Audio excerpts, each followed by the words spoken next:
Yeah, I know. I realized. In true me fashion, I have audio problems. Um, so, I, in true me fashion, also, I found a Kickstarter for an Otome visual novel. I'm not sure how to pronounce it. I think it's Stellifier. Maybe they'll say it in the game and then it'll save me from embarrassment. But I found this Kickstarter and I backed it and I realized that they had a demo. So I messaged the devs and I asked if it was okay to stream it. So we're gonna stream the demo and I'm gonna romance older idols. I'm so excited about romancing older idols. As a second gen and third gen K-pop stan, this is my entire life, if I'm being quite honest. So I'm gonna have my Y/N moment. Oh, Theo, I just want you to know this one. I'm so sorry, sweetie. I'm gonna hold your hand when I tell you this. I think he's gonna be a problem for you. Look at him. Look at him. Look at him. His name is Hawkins. So there's 3 characters. I don't know much about it, and we'll probably see more as we get into it. But I do know the 3 characters. And what do you, Theo? Red hair. He's got a man bun. He's wearing mesh. Red hair. Yeah, I knew that was going to be a problem when I saw it. So I know that there are 3 of them. So this is Hawkins. I don't know why we're going right to left, but we are. This is Hawkins. This is Frey, which you're not alone. Moon's in danger. Moon's not safe. And then he is very pretty, and his name is Mikkel. We shall also see if they say his name. Question, can you guys hear the PC, like the audio? If not, I will refresh the game and we will try again. Oh, lovely. See, it was working with May and then it just decided not to work. Yeah, you're not safe either. None of us are safe. He's a Capricorn. Let's try again.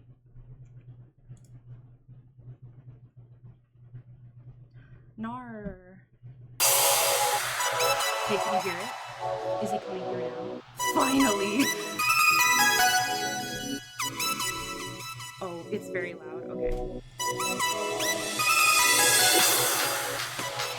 PR.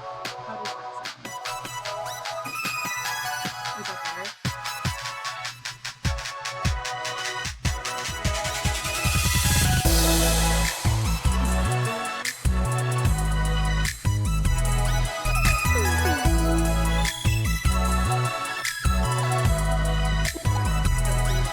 What if I do this?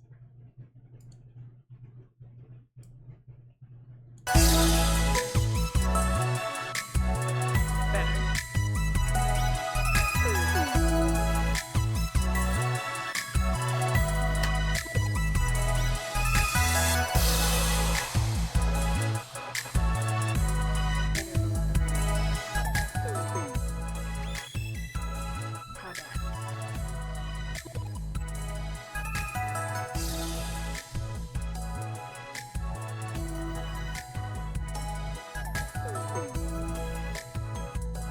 You know what? This is why you're the leader of ASTRALYFE. Leave it there, and then I'll just turn it down here. How's that? This is just true me fashion. Rip to anybody in chat. I'm so sorry.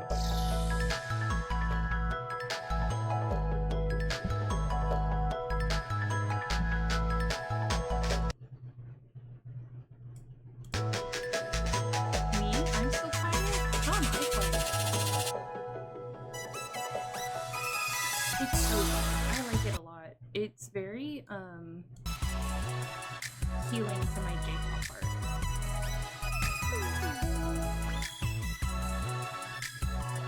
Maybe I'm just being quiet. I think that's what this is.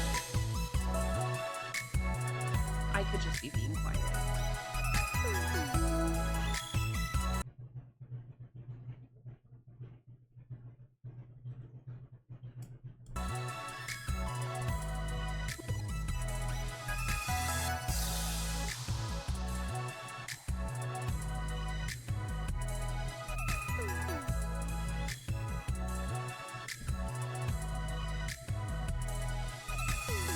How's that? Does that sound better?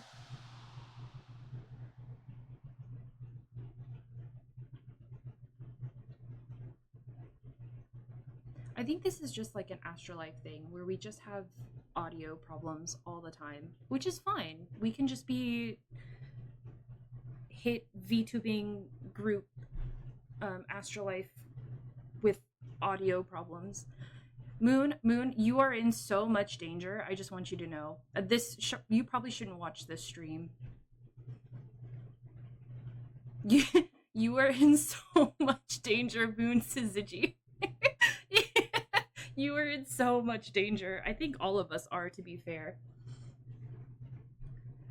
I'm so sorry. I've already taken hits at Fio, so. Does the audio sound okay? Look, Moon, your flavor. Your flavor. Flavored. Look, he's even blue. He's even moon-coated.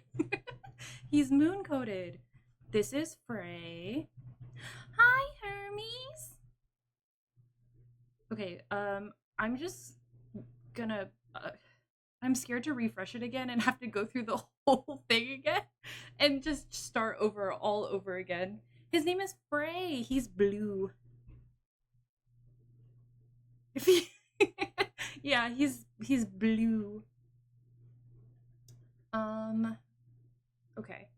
I'm scared to refresh, but maybe it just like goes through so far and then it just doesn't loop again. They're really pretty. Theo is in danger. I'm possibly in danger, but May and Moon are really in danger. Frey, F. And then he is also very pretty, which also means I am in danger. That means you're really in danger, Fia. It's a visual prison. Okay. Yeah, he's so pretty. I like him a lot. He does. He looks very pretty. Okay, so I'm gonna start the demo and just see if the audio comes back. Aha! What is my name? What is my name? My name is Nova. You can select your pronouns? That's so exciting. Wait, my name is not Nova. Yeah. That's so exciting. I like that option.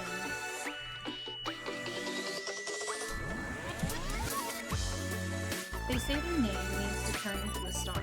It seems fitting, doesn't it? Considering how many years ago they were the rising stars who found their light almost overnight. There was a time when every melody was theirs and the world knew their name. And it was, oh god, it doesn't say that. Stellifier. Yeah. What do you think it is? Is it Stellifier? Or Stellifier? I think I'm just being fancy. I think it's...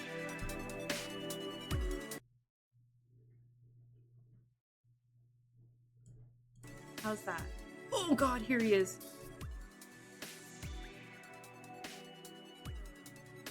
There was Frey, the charming face of Stellifier, with a voice made of starlight and a soulful gaze of a prince coming to your rescue. Oh, Moon, you are so gone. I am so sorry. Yeah, that's why I was thinking it was like Stellifier, because it was like atelier. I told you, Moon. I told you. He's... Oops. There was... Don't worry, Theo's next.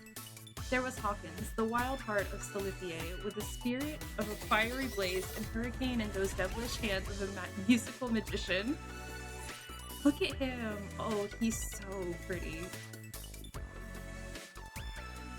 And then there was... Mikkel, the ethereal mind of Stellifier, with the face of an astral angel and a sense of mystery behind that knowing smile. Oh, look at his blush! Look at his blush! He's so... Oh, he has a braid? Oh, the art is so pretty. Oh, he's green too. Oh. Oh no. I've made a mistake. I've made such a mistake. Stop! Leave me alone! Citron Japan, I love you. By sunrise, however, the tabloids claimed that these stars had burned too brightly and would never shine again. Come on, Icarus! But they had something of a Cinderella story, to be honest.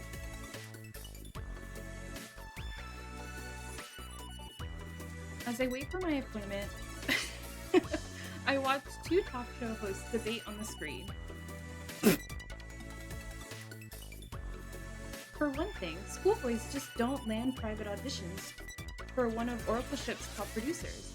But of course, they didn't exactly go without some vital connections. Yeah, I saw the astral metaphor when I was describing Mikkel, and I was like, oh, okay.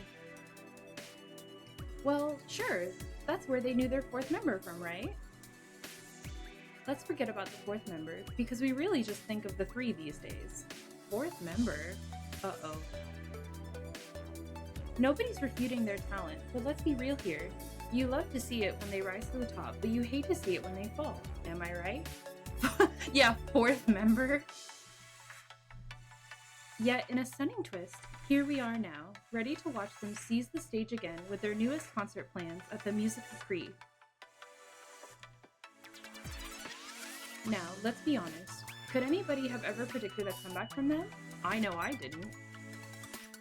I don't know how to take some of these talk show hosts. They seem kind of mean. Well, why not? Most of those one-hit wonders have reunited at some point. What makes them any different? They really are. They're being so shady. Like, one-hit wonders? That's so rude. I say as a Nubu stan. Rip. Don't you remember? It's because the segment I was watching suddenly changes to an in-house commercial. I look over at the sharply dressed woman who had walked up to the screen, changing the channel. A brief glance at her employee badge, and I realize that I'm moments away from the real showtime. Yeah, that's kind of crazy. Imagine being a Nubu group stan. It's Nova, isn't it? From Far Bright magazine? Far Bright. Oh. Lorelei. Oh, I love that name. I'm Lorelei Alphen, Stellifier's manager at Nighthawk Tesseract. Oh my god, the Tesseract. It's a pleasure to meet you. You come highly recommended after that feature on Chocolate Juliet. Chocolate Juliet? Are you a rival company?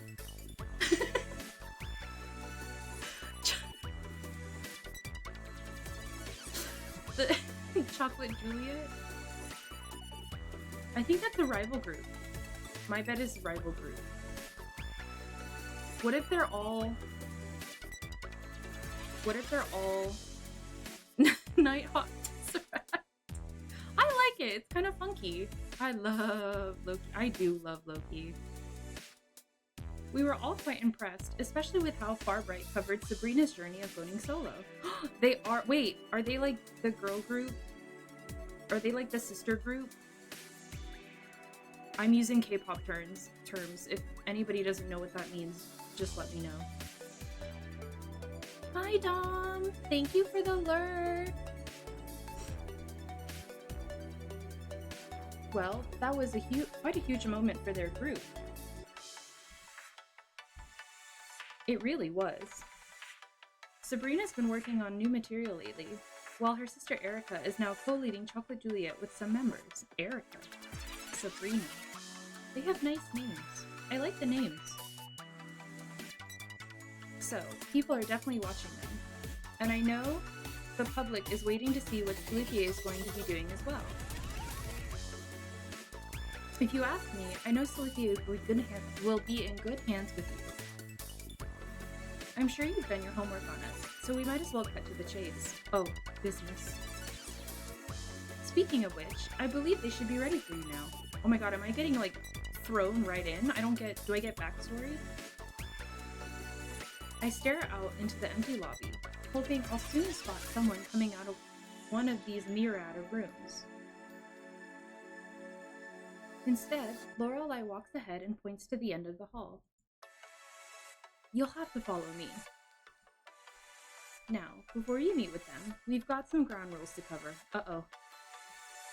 First things first. You've signed the contracts, so I don't think I need to say more about our privacy policies. Amen. In the back rooms. Get them out of there. They're in the dungeon. This is like the equivalent to the dungeon. Not that I think you would break NDA, but don't take it personally if Arden and I feel compelled to watch you like a hawk. Arden, are you the other manager? So, as we agreed over the phone, we've given clearance for you to review their schedules. Not the NDA. That said, we can't accommodate any last-minute interviews without prior scheduling.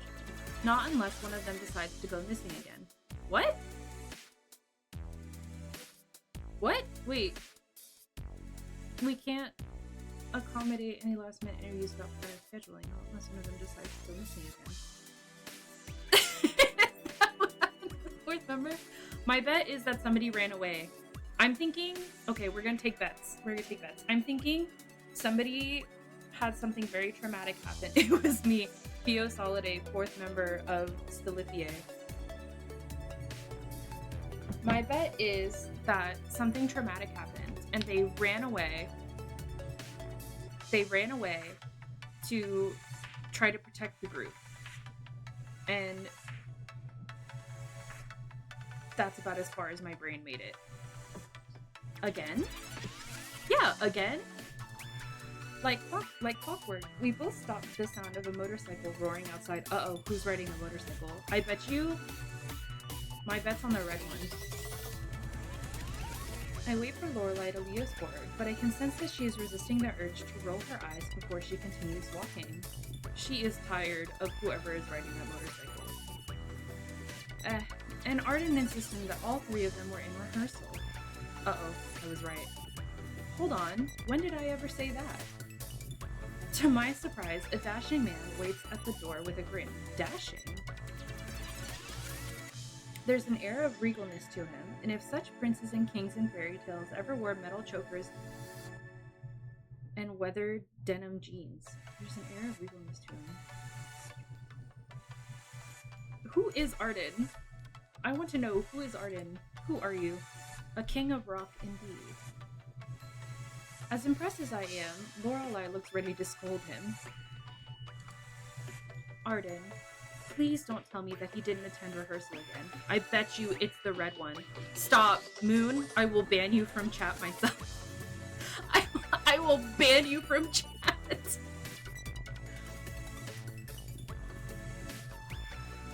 Well, he and I came to a gentleman's agreement. A gentleman's agreement? Homie, you're in practice or you're not. That's not what we scheduled. I think Lorelai and Arden have a lot of tension. I think they're secretly dating. Of course it wasn't, but I only accepted his offer after I gave him a lecture and he actually listened. Did he though? I don't think he did. Come on, Lorelai. It was either that or having him rattle the other two. He already knows he can't miss another one. He sure can't, not when they haven't mastered their choreography yet and we're down a week. Uh-oh. At least you still got to work with the other two. Well, oh.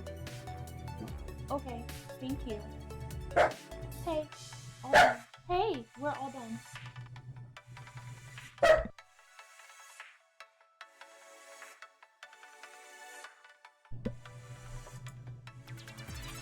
I'm going to pretend I didn't hear that just now. Does anybody actually realize that we're in crunch time? I think you're forgetting how some of us tend to prep before a concert, Lorelai. That said, I'll take full responsibility for today, as usual. He then winks in my direction, taking notice of me. Sorry about the chaos. I hope we haven't scared you away. Yet. Oh, I read that wrong. On the contrary, Nova here has probably seen worse in this industry. I'm sure there's some other group worthy enough to take the crown for least prepared. At least there better be. If there is, I'm sure you understand that I'm not at liberty to say. For journalistic integrity, of course. Oh, so Lorelai wasn't lying at all. You do know your way around here. Well then, any chance we've crossed paths before? Arden gives me another daring grin, one that I instantly recognize from my magazine's latest celeb sightings of the Parfait Club. Parfait! The Parfait Club. Alas, I wasn't the lucky photographer sent out to watch Arden that day, but I know his name, and his music. Who are you? Who are you? I want to know. As if realizing the same thing, Arden offers me his hand first. So, do you ever listen to Satyria, or are we just not your type? Oh, a band. He's in a band. Actually, Endless Oath came up on my shuffle while on the way here. I just wish somebody had told me that besides you front-running for Satyria, you're also mentoring other groups now. Well, this situation is more of a favor, a special case, if you will. One that I'd prefer doesn't make up more than just a sentence in your story. Why? Why? Arden exchanges glances with Lorelai. Let's leave it to Nova to decide. As far as I'm aware, Farbert magazine isn't a gossip column. It sure isn't, and we pride ourselves for it. Good. Good. So it sounds like I won't be having to corner you about that while you're here. As I'm sure you're aware, privacy is the most precious thing that management can provide for a group. That, and a fair contract.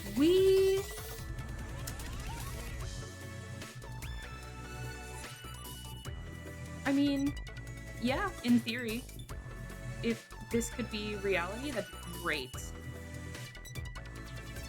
Both of which do happen to be things we do our best to offer around here. Ah, well, Satyria has no complaints here. Plus, I know the office likes having me around, and I know a certain trio who does too. If that's really true, then they better actually start showing their appreciation by attending their rehearsals with you. I know you hate being anything to them but the cool big brother, but that's not what they need right now. Quite frankly, the last thing we want to see is Nova covering our label's tragic rise and fall after those three fumbled the comeback of the century. Oh my god. Okay. Please. The comeback of the century. Do you think that sounds too dramatic? Give me a week and I'll find a better headline for you. I'm liking you already. Maybe I should request you write a piece on Satyria for our next single. Also, if y'all hear me clapping, just ignore me. There's like a little gnat flying around, and I've been trying to kill it all morning. I'm sure that's something that you two can discuss later, but right now, we're in dire need of some great press for these three. At least I know there's two of them taking it seriously in the practice room right now. Ah, yeah. They're still at it from what it sounds like, even though I told them the rehearsal was over for the day. See, Lorelei? They're actually taking things seriously. Don't smirk at me. You only get one smirk, and that's for after a successful concert. Fair enough. I'll save my best I told you so for next week. A week?! Well then, I'm sure Nova wants to see what we've been dealing with. The two of them share another look as they lead me to the practice room. The piano. As soon as we arrive inside, I'm surrounded by a familiar melody. It's one that doesn't just take me back to moments ago in the lobby, but to a time when my own dreams of becoming a writer were new and bright as a teen. Okay, Theo. Thank you. Queen away. May the Kraus be clean. I'm gonna do my best, and that is all that can be asked of me. Let's spiral into Stardust, and they'll never find us here. Stardust.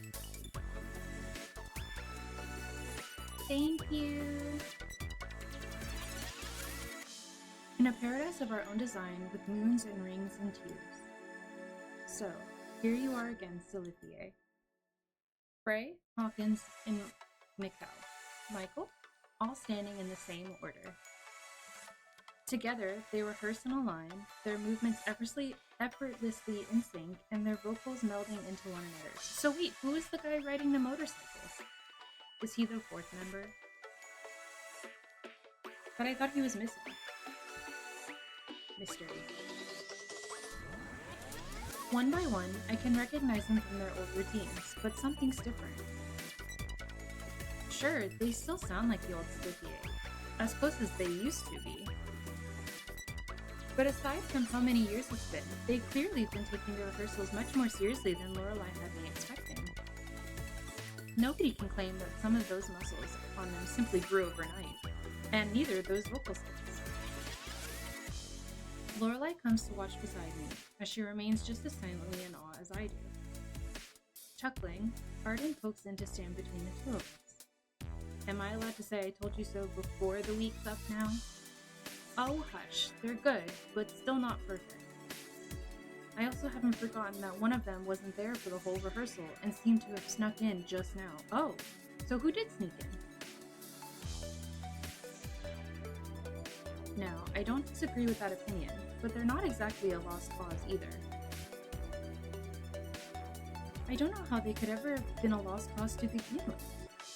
They're already come with more than just experience, so what more could they be missing? Just keep watching, Nova. Maybe then you'll have your answer. My eyes continue to dart between the three of them, yet they're all too focused to even notice us. It's not until the song ends that they finally come to stop to catch their breaths. Despite their exhaustion, they can't help but grin in surprise at each other. Before they can congratulate themselves, Lorelai interrupts with a single clap. Finally, it seems like we're getting somewhere, but let's talk about that later after your break. Right now, we've got some new business to go over. Ooh. There he is. Look at he is... Wow. He's so great. Oh, I didn't read it! Rip. Before anything else, he catches my eye and shoots a grin. Rip, I got distracted. I wait for him to come this way, but he walks straight past us to snatch his water bottle and towel off the bench. He takes a single swig of water, then, with a single groan, he douses the rest of the bottle over himself. Hello?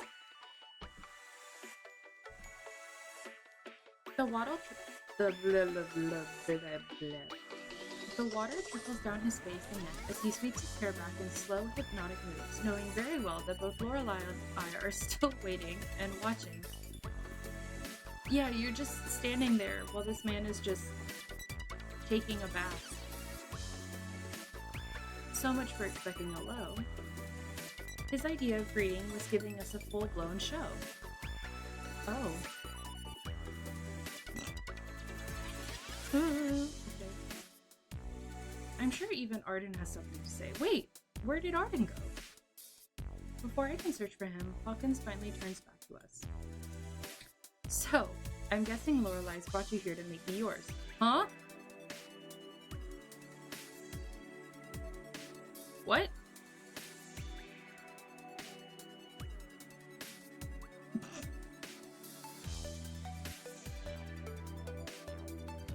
Wait.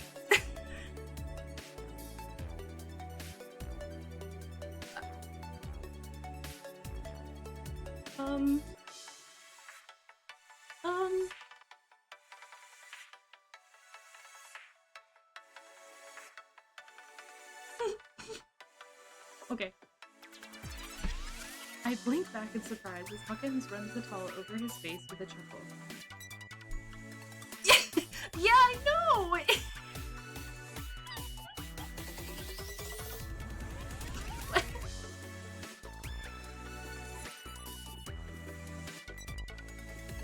Stop, not Damon. He is, literally hasn't said anything to me, and he's already,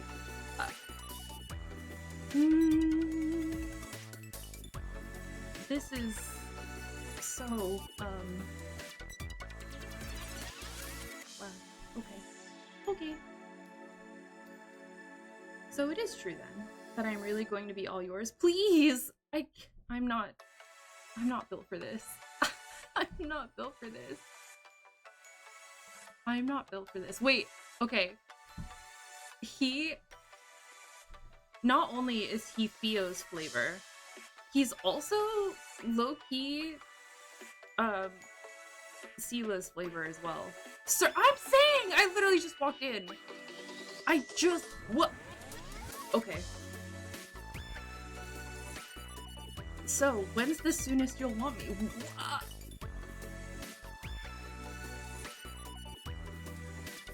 Pause. What? The wink. Has he been winking this whole time and I've just been distracted? Has he been winking this whole time?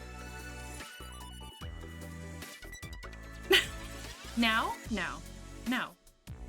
Has he been winking this whole time? I can't... Yeah, I'm saying Sela and Theo, not safe. Ro, not safe. Ro, ASTRALYFE staff, not safe. Tomorrow? Tonight? I don't mind whenever, as long as you don't get too impatient. Please. Theo. You are but a man, and he could be your man. Respectfully, because of the Cresbins. Then again, maybe I might give you a little more if you were. Please, every line just like manages to gag me more. Please. Wait, what were you saying? I look over to Lorelai, only to find her with her fist balled at her side. Lorelai is tired of them. She is so tired. She is so tired. She's Arthur meme. Hawkins in the park. Don't do him like that. He's got a man bun. Hawkins man bun. There you go. Hawkins, if you dare give Nova any trouble here this week, I will make it my personal mission to send you back to whichever symphonic hell you came from. Symphonic hell? What trouble? I'm just saying that I'm all hers to profile to her heart's delight. Oh. Oh, he's so charming. He's so charming. I don't know what you're thinking, but you care to share, Lorelai?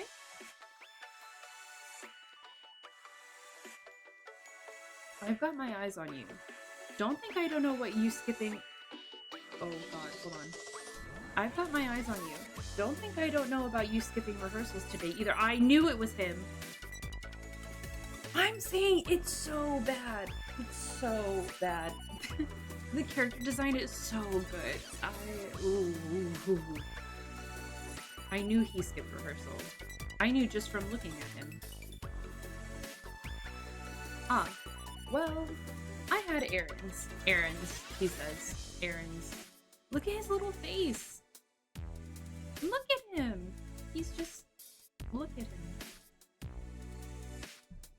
Shooting the breeze at the Parfait Club isn't an errand, Hawkins. The Parfait Club? What kind of club is this? I want to know what kind of club the Parfait Club is. Now, stop peacocking and at least properly introduce yourself to Nova. Otherwise, you'll be the one having to break it to the other two as to why the only press who will want to cover us after this week is Chatter Talk Weekly. Oh, that's the gossip column. I'm betting my bottom dollar on that. Hold on, what? Chatter Talk Weekly? Oh, the horror. Whatever will we do then? Oh, he's dramatic. Cracking a laugh at his own sarcasm, Hawkins sets the bottle aside to offer to shake my hand. Seriously though, it's nice to finally meet you, Nova. Once Lorelai told me we were gonna be probed for a week, I started getting flashbacks to a certain spring break trip all over again. What? Okay. Okay.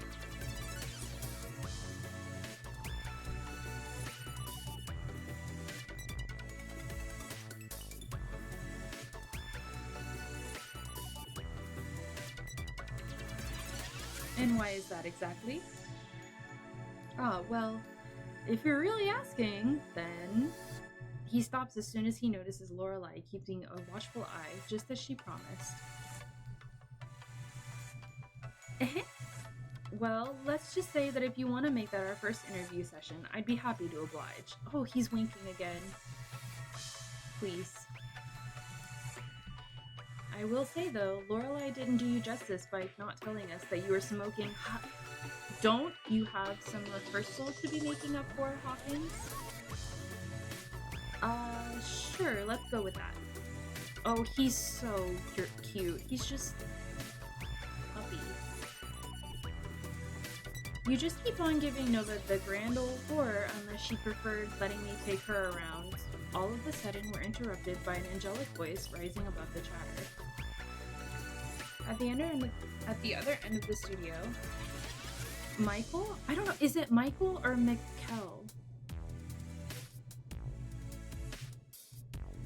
I don't know what it is. Is it Michael or Mikkel?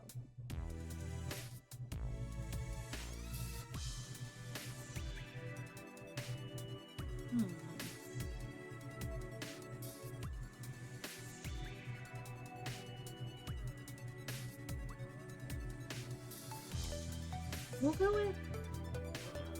I don't know. Maybe it's Michael. Mikkel?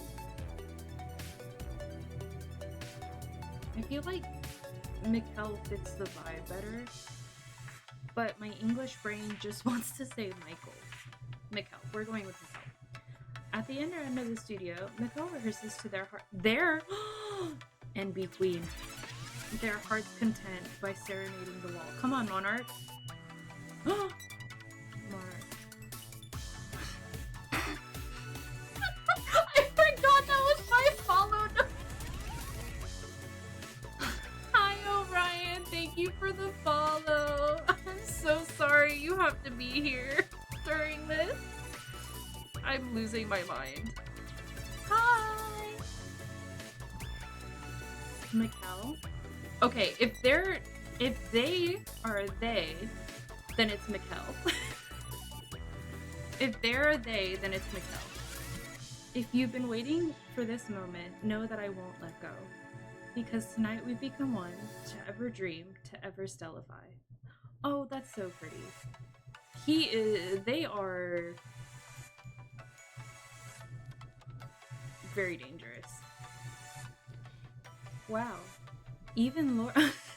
Mikkel is so dangerous. Hermes were being targeted. Wow, even Lorelai actually seems impressed.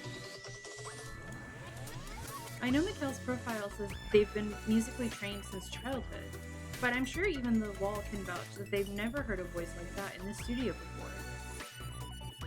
Musically trained since childhood. Interesting. The only one who seems rattled is Hawkins, as he wrestles with tearing himself away from Mikkel's concert to chide them.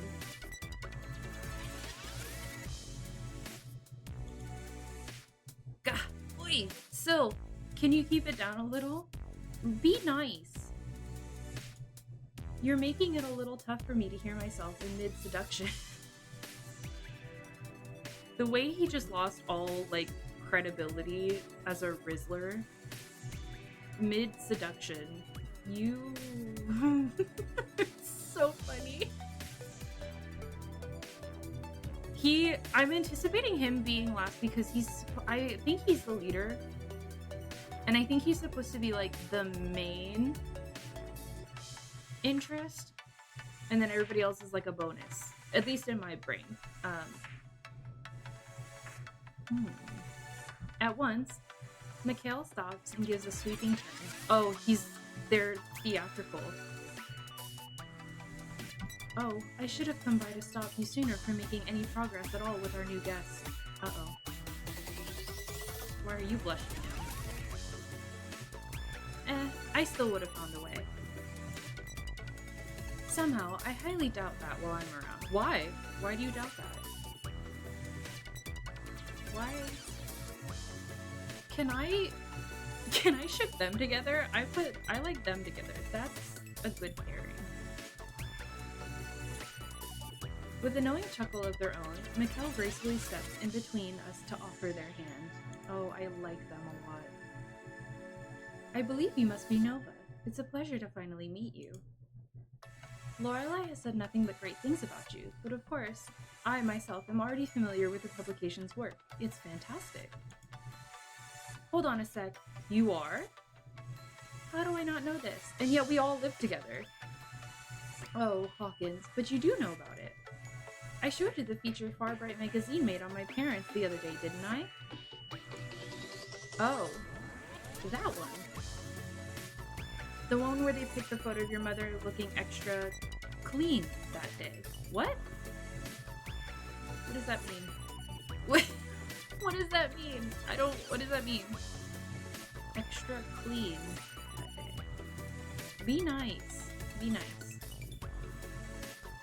That better be exactly what you were going to say before that pause, Hawkins.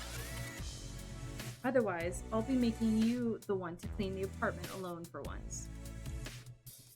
Or, maybe I'll just have to have Nova help me find another way to make you pay.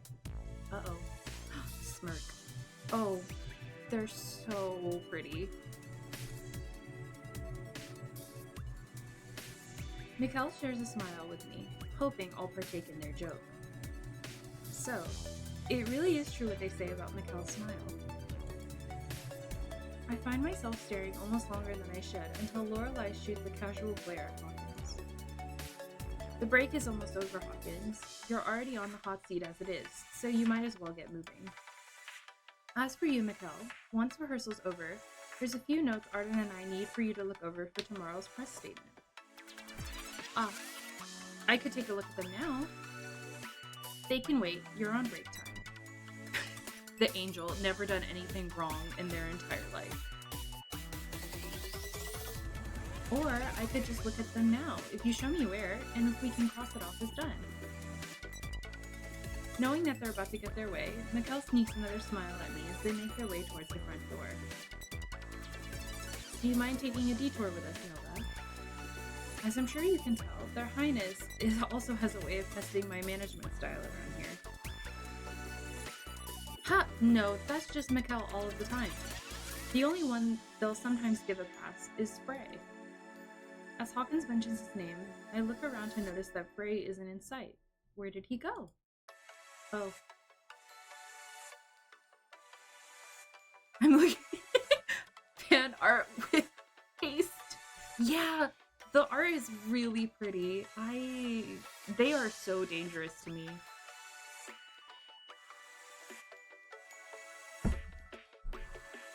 As I follow them out into the lobby, I notice Arden coming out of another office.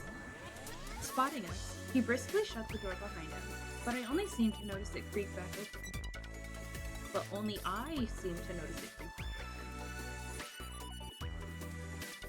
While the others start reviewing the press statement in the hallway, I step towards the door and spot a familiar shadow inside.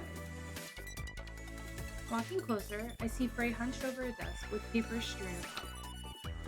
He seems more like a teacher when he's with the blah blah blah blah blah.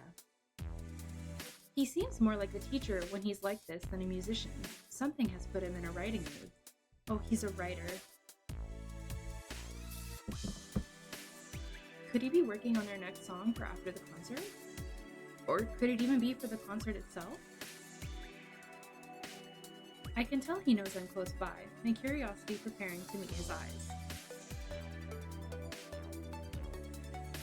This is such a big room. As I approach him, I see what he's working on, and they're not lyrics at all. You're grading papers during your break? At once, he sets his pen down to meet my gaze. Ooh, wait.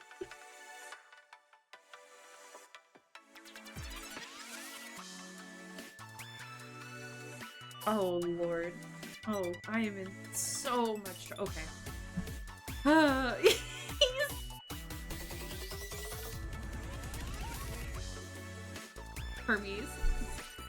Hermes. He is so pretty.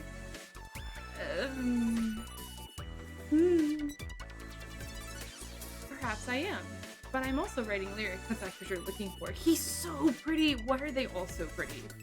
Him especially.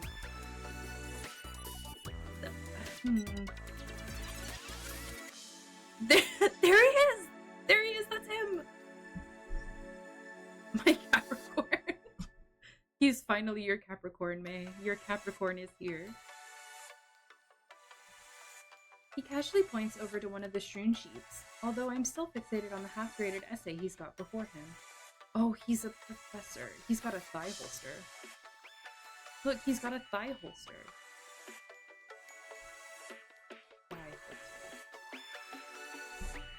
Oh no!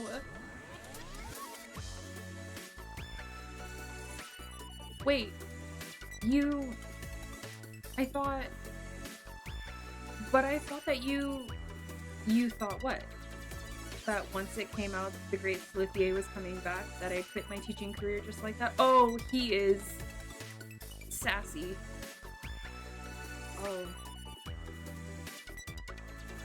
Oh, he's wearing a seatbelt. He's wearing a harness. Stop, May. Somebody bonk May. May needs to be bonked.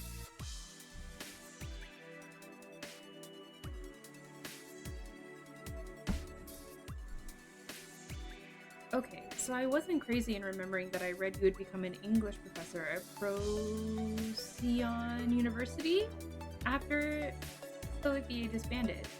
But what about your schedule? Oh, he's an English professor? Oh. Oh. Oh, I'm in so much danger. So many choices have been made. I am in so much danger. I am unwell. I am in so much trouble, Herbies. I can't. What about my schedule? Oh, he's so sassy. What about my schedule? As long as I'm keeping to what they want from me, I can still teach and grade between breaks. For now, that is. Chuckling, Hawkins and Mikkel come over to join the both of us. I can already tell that Frey wishes Hawkins hadn't made the comment as he starts putting the essays away. You see, Nova. Yeah, I'm going back to school. I'm finally going back to law school. I'm going back for my second English degree. You see, Nova, we have a little arrangement with the prince here. Oh, the prince? Moon, I'm so sorry.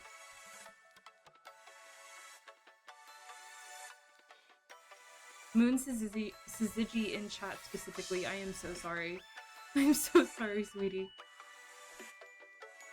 While we did tell him that he could have quit teaching cold turkey, he insisted that the school keep him on, whatever it takes.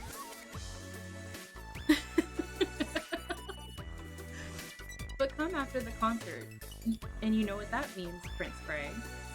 That you'll finally stop trying to make drunk apartment karaoke a thing on Wednesday nights? No. The karaoke stays, and also because even Mikkel likes it. But I don't. Shh. Yes, you do. How else can we ever get a rendition of Superia's Endless Oath out of you? I can think of a few other ways, and I'm sure they don't require you giving Frey any more reason to be questioning his decisions. Despite what Hawkins says, he and I both understand how delicate this situation has been for Frey.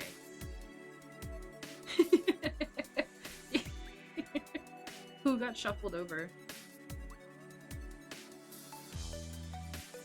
Who got shuffled over, Moon?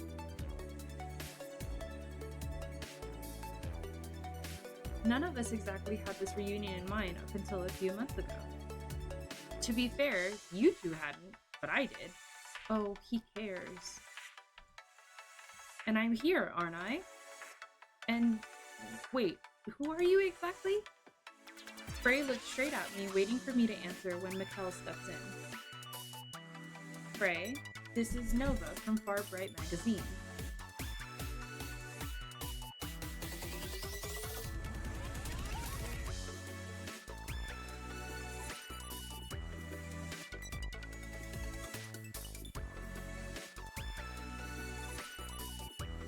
You remember Far Bright, don't you? Their publication did a brief feature on us when we first started. They even featured my parents as well.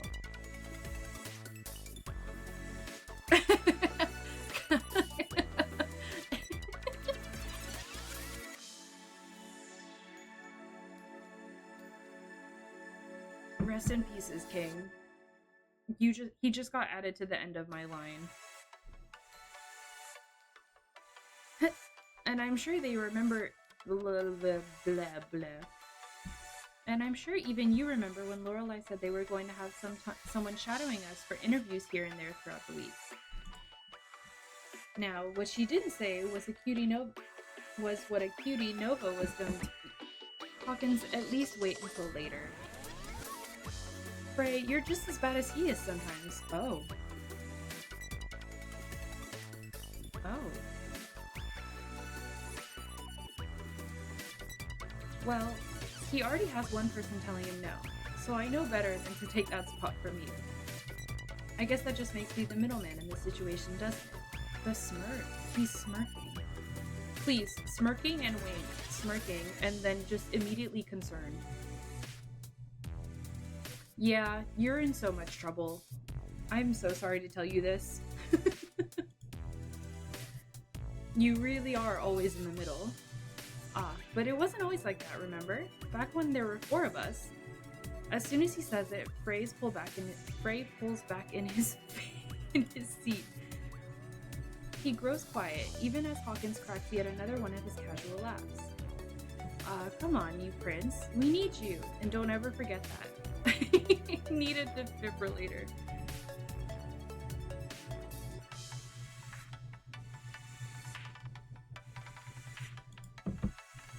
I know. Despite the assurance, I still can't quite make out Frey's expression anymore, or even Mikkel's. Seeing Mikkel, they quickly know to assume a smile, but it's one that's built more like a wall than an open door. And with Frey, he's still searching for a way out of his head, and I'm not sure he's realized that he's still slightly retreating from them. And their fourth member. I remember their name from my prior research, but will I ever get to hear these three talk about them? There's a fourth one? If the fourth one, I'm telling you all right now, chat. If the fourth one has pink hair, I will immediately explode. Immediately, without question, I will just explode. Just then, Lorelei comes knocking in. Break time's over, so you know what that means. Arden's waiting for you back at the studio. Make sure to make it count. Oh, I'm sure we will. Now that we know we've got another pair of good-looking eyes watching us. Can he relax, please? Chuckling, Hawkins leads the way out. Mikkel follows closely behind, but before they go, they take my hand one more time. It really has been a pleasure, Nova. I look forward to getting to know your process, and then perhaps I'll show you mine. What do you mean by that? Look at his blush! Oh, oh, look at them. Oh. Oh. Oh. Having finally stashed his grading away, they're perfect, no notes. 10 out of 10. Stunning, amazing, beautiful, never been seen before. They're so perfect. The fact that they're there is kind of a slay. I kind of like it. I kind of dig it a lot. As he does, our eyes meet, and he walks straight past me. Oh, rude. He's, the silent type. Moon, I'm so sorry. This is literally your flavor. This is peak designed for Moon. Well. Yeah, please share the gender. Well, I guess I know which one is going to be the toughest to crack. Nova. The way he says my name almost startles me, but it's nothing compared to the intensity behind his gaze.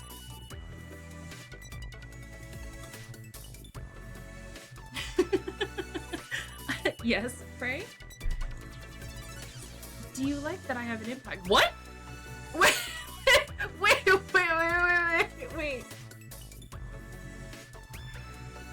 The writing in this game, y'all.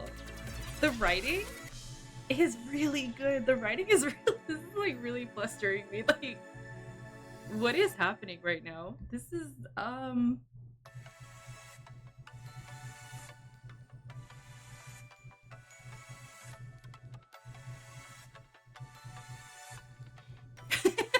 me to do something. It's so wow.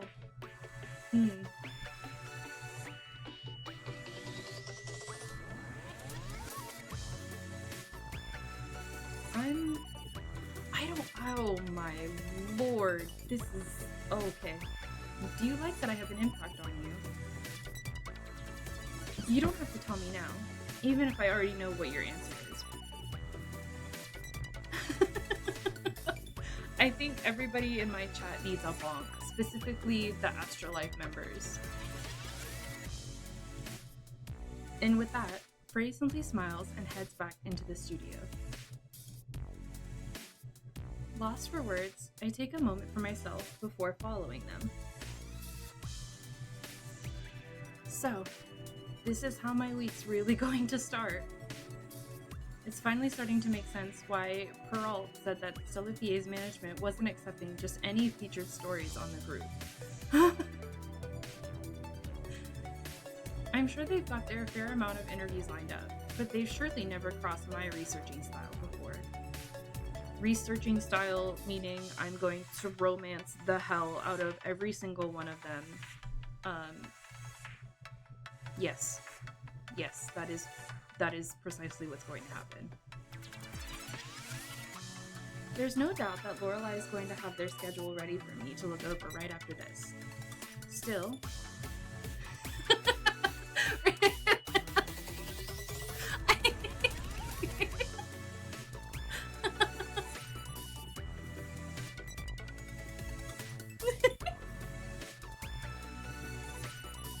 Hawkins, I feel like yes. Mikkel, this is gonna be, unfortunately, I think only 3 people in chat will understand this reference. Mikkel gives Citron mixed with Hisoka mixed with Azuma. Tell me I'm wrong.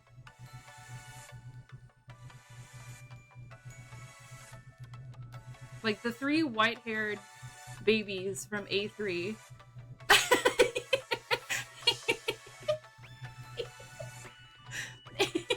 He's freak nasty. That's what. No, that's not what I'm saying. I'm just saying, like, he gives the vibes of like somebody who's like very like polished and very prim, but like has a reason to be polished and prim. Especially if he's like a prodigy, which is the vibe I'm getting.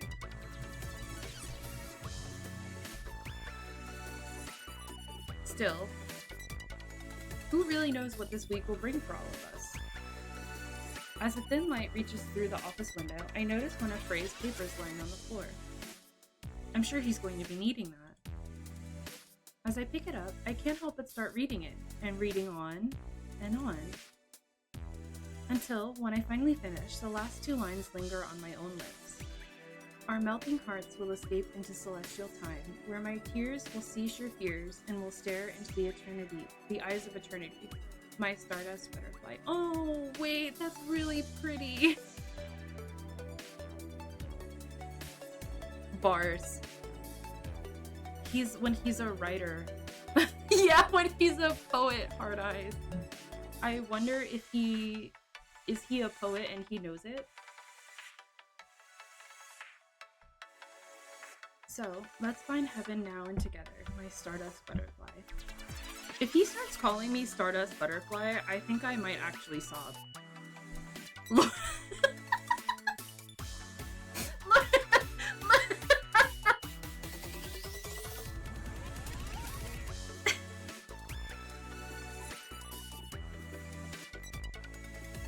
Theo, be nice. He has trauma.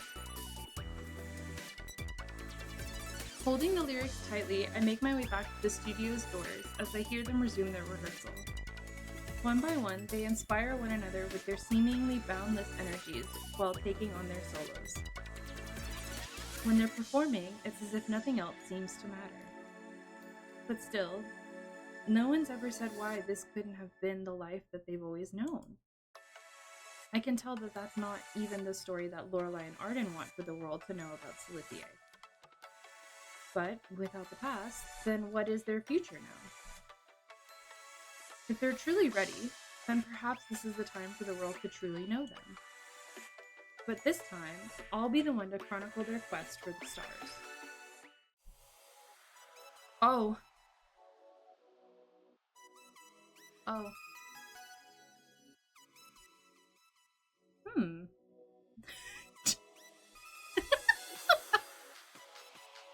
Welcome back, Theo. You're back just in time.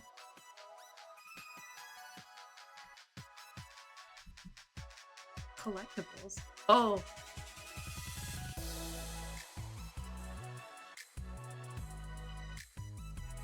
Theo, I don't know if you were here in chat. Mikkel. And we've decided that it's Mikkel because their pronouns are they them.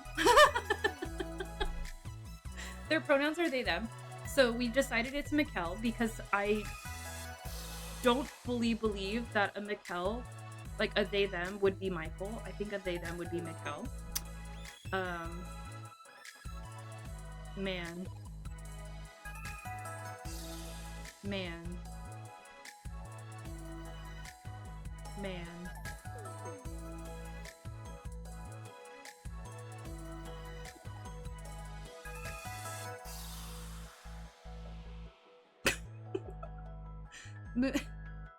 Moon also needs to be bonked. Message. Coming soon. See you later. Where are you now?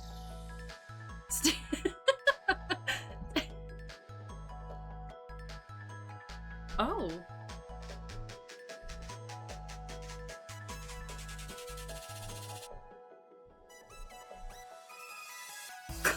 Like a gram. Oh, wait. This is okay. This is one of their. Also, this is one of So the developers of the game is Nochi Studios, right? This is one of their other games, Sifting Time. That's so cute.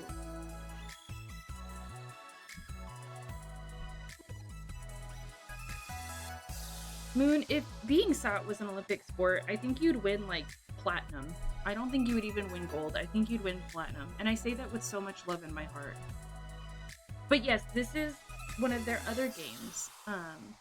When I was looking into the studio, I saw that they have, I think, 4 other games. Which, if they're anything like this, even the demo has been, I would be quite interested in getting to know them. What does this do?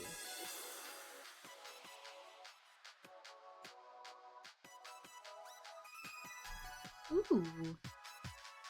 Do I organize?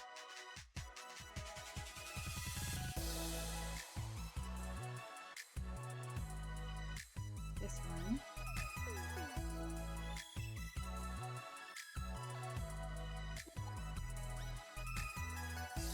What does that do? You're that, guys. I'm a winner. You are a winner, sweetheart. You are a winner.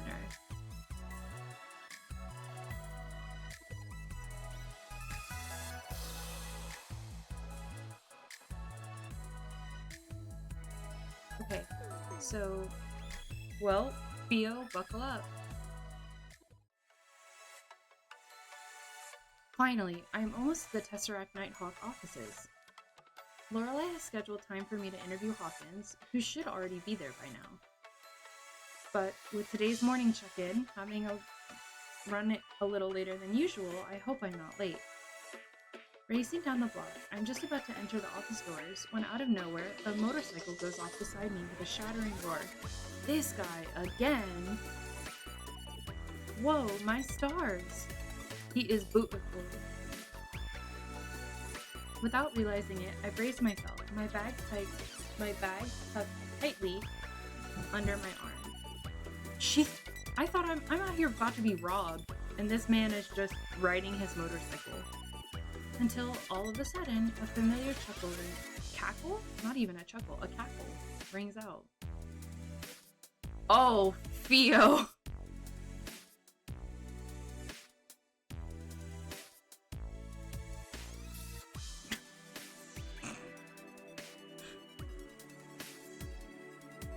Now that's a phrase I've never gotten out of somebody before. Oh, please, his lines? What's he so broad for? Why is his waist so small? Calling the cops. Come to think of it, it might be my new favorite one. The riz he has. All of his lines have been so dangerous to me and my being. His nails. Yeah. Yeah. Yeah. I'm so sorry, Theo. He's giving. I'll tell you guys later what he's giving. Hi, Ro.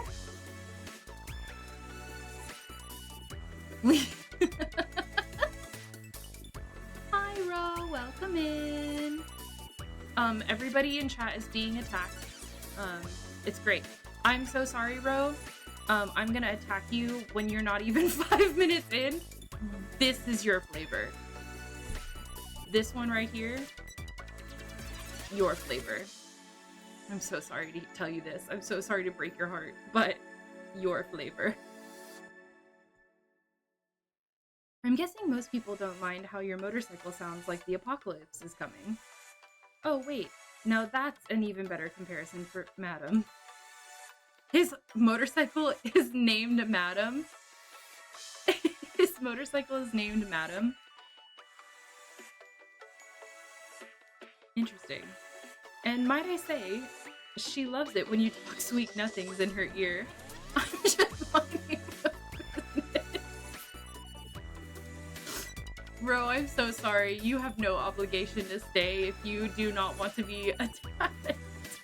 You have no obligation to stay. Sorry, but Madam? Grinning broadly from ear to ear, Hawkins presents his sputtering crimson bike to me like a bewitched man on his wedding day. Nova, meet Madam. A certified switch. Stop, y'all. Madam, meet Nova. She's a feisty one and a bit of a biter, but when she purrs, I'll do just about anything to...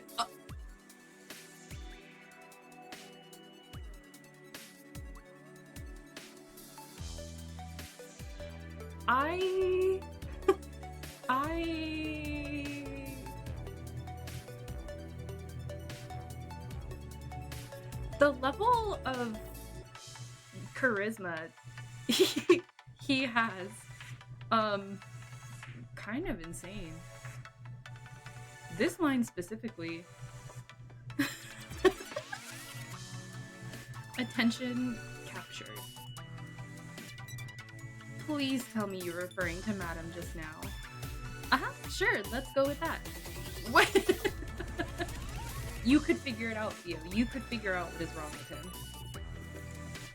Anyway, I'm guessing you're heading to Pastor Mikkel today with the cues?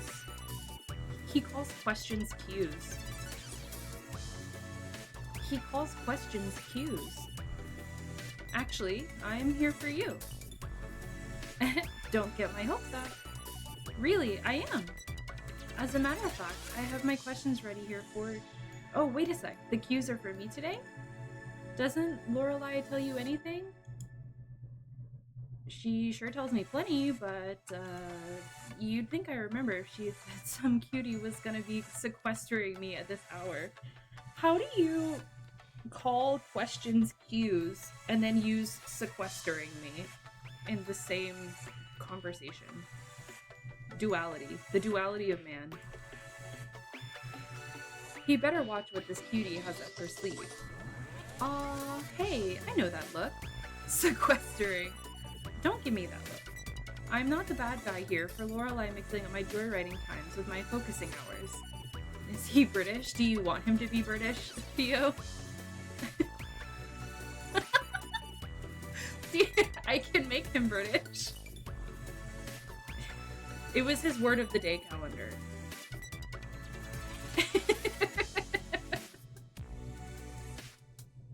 Bro, you don't want another British man? You don't want another one to add to your roster? I'm so sorry, bro. That was so mean. I love you so much.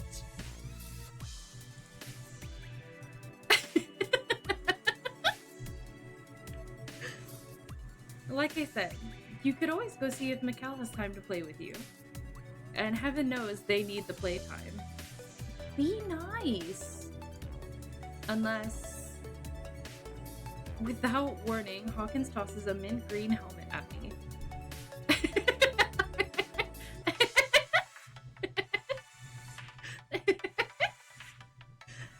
To my surprise, I managed to catch it as he taunts me with another charming laugh. You up for a ride? On your motorcycle? I don't know if I trust you. What do...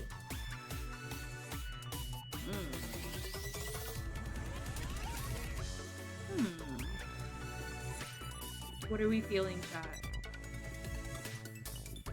What are we feeling?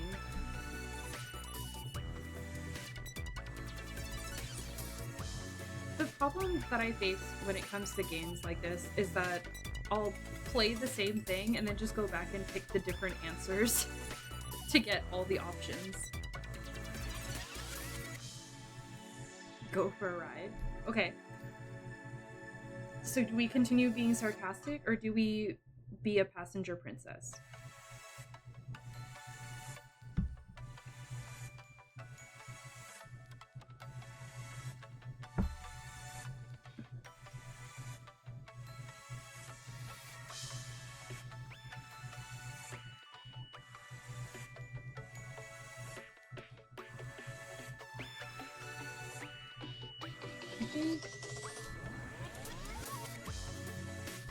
Oh wait, oh no, like, oh, okay.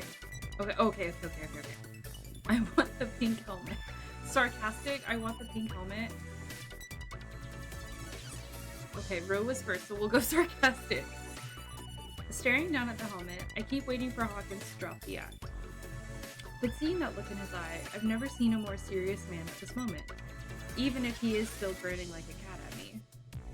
Talk about squeezing me in. I know, nobody likes a tight fit. Then again, I'd be lying if I didn't say there are some exceptions. Please, he is so dangerous to my well-being. That said, do you ever think this might be one right now? Because if you get on this bike, it's really a win-win for the both of us. I mean...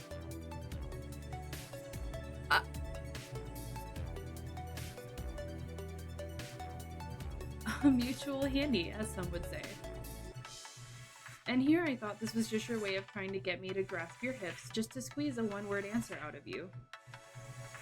Hips. Hips. As I said, it's a mutual win. That, and you basically outlined one of the best reasons for having a motorcycle in the first place. Except, you can always just opt to hold my waist instead. No need for hip squeezing until after the first date. Slipping on his helmet, Hawkins lets Madam finish her sputtering before hopping on. Come on, Nova, your ride's awaiting. As much as I wasn't expecting a joyride during work hours, he is promising an interview. Hi, Lowry, welcome in! Yeah. Chat's being very, very, very feral. Chat's being very feral.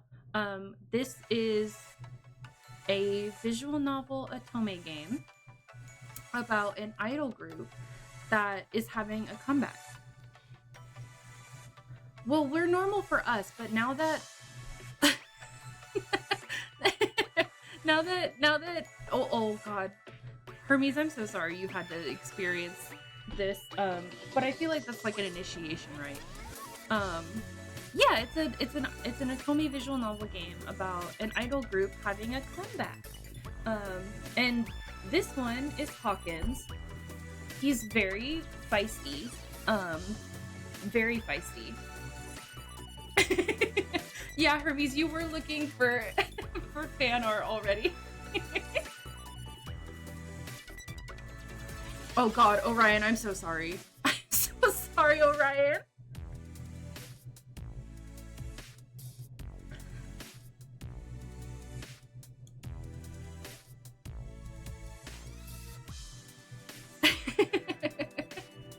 Which bachelor?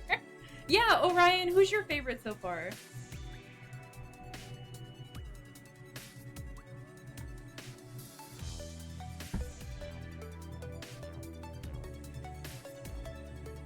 Now, I just hope my notes won't be flying out of my hand when he goes full throttle. Don't worry, we'll get- uh-oh. Preparing for said full throttle, I decide to secure notes inside the front of my jacket before taking my seat behind him. Girl, am I just carrying my notes around? Am I just carrying my notes around like they're just like 30 pieces of like single like loose paper? I don't have a notebook or a bag. What am I thinking?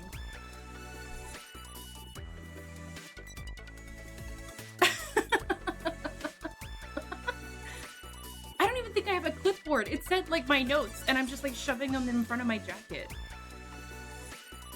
At once, he takes hold of my hands and smoothly glides them around his waist, resting just below his leather riding jacket. Is he wearing a crop top? Is his leather jacket a crop top? Why are my hands underneath his leather riding jacket?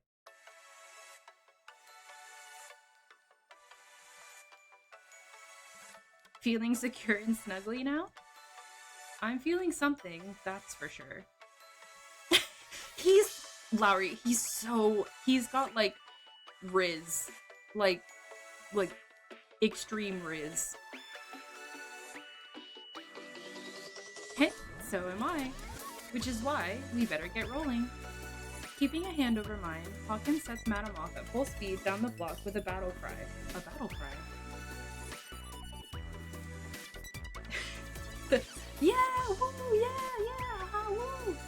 There's no, I think it's like it's still in the Kickstarter phase. I don't know like how much there would be about it. Hermes, you could create the fan art. Big brain idea. I demand it. We must make this one. Now this is what I call a world-class ride. Taking hold, Hawkins lunges on the pedal as we make our way past the sea of burning skyscrapers and quaint streets in need of a sudden thrill. Lucky for them, it looks like they're finally getting one. Oh god, he's riding like we're the only ones on the road. Hawkins, there's a speed limit for a reason. Oh, there sure is. The thing is, you're gonna have to give me a reason to slow down. For instance, you got a question for me yet?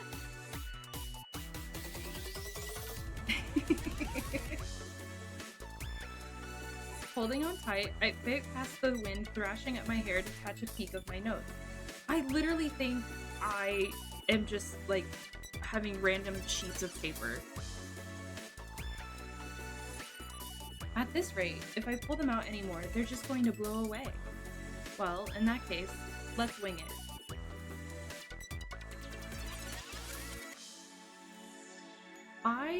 The writing is really good. The writing is really good. Raw dogging sheets of paper on a motorcycle. As a journalist, girl, you don't have a folder or nothing? Girl, what am I doing? I'm insane. I think I'm more insane than homie calling his bike madam. Do you put all reporters through this? When aren't you an exhibitionist? Which bandmate hates madam the most? Paper cuts. Yeah.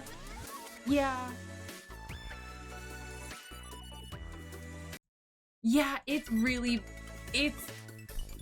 oh, Hermes. It's the temptation to, so May pinned the link in my chat.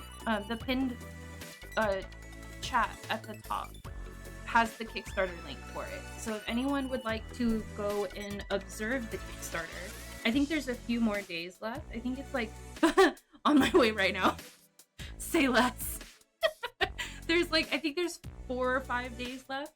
I unfortunately had to control myself and do one of the lower tiers because I made very poor financial decisions at the beginning of this month. But I'm still just excited to play, so I think it's so much fun. There are stretch goals too. I can't remember what they are. But I kind of like, which one should I pick between 1 or 2, chat? 1 or 2?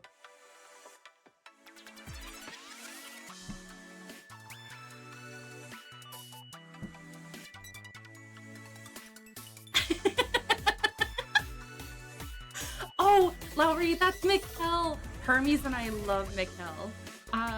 Yeah, exhibition. May Mori, I knew you would pick that one. Given the exhilarating display you've got going on here, when aren't you an exhibitionist? Who said I only had to be one while on stage? Sure, the stage can make you feel invincible, but you really think you can only get that kind of rush flowing through your veins? Getting my blood pumping hard is a full-time job, Nova, so is the chase. If life were any different for me, then I might as well just not call myself Hawkins anymore.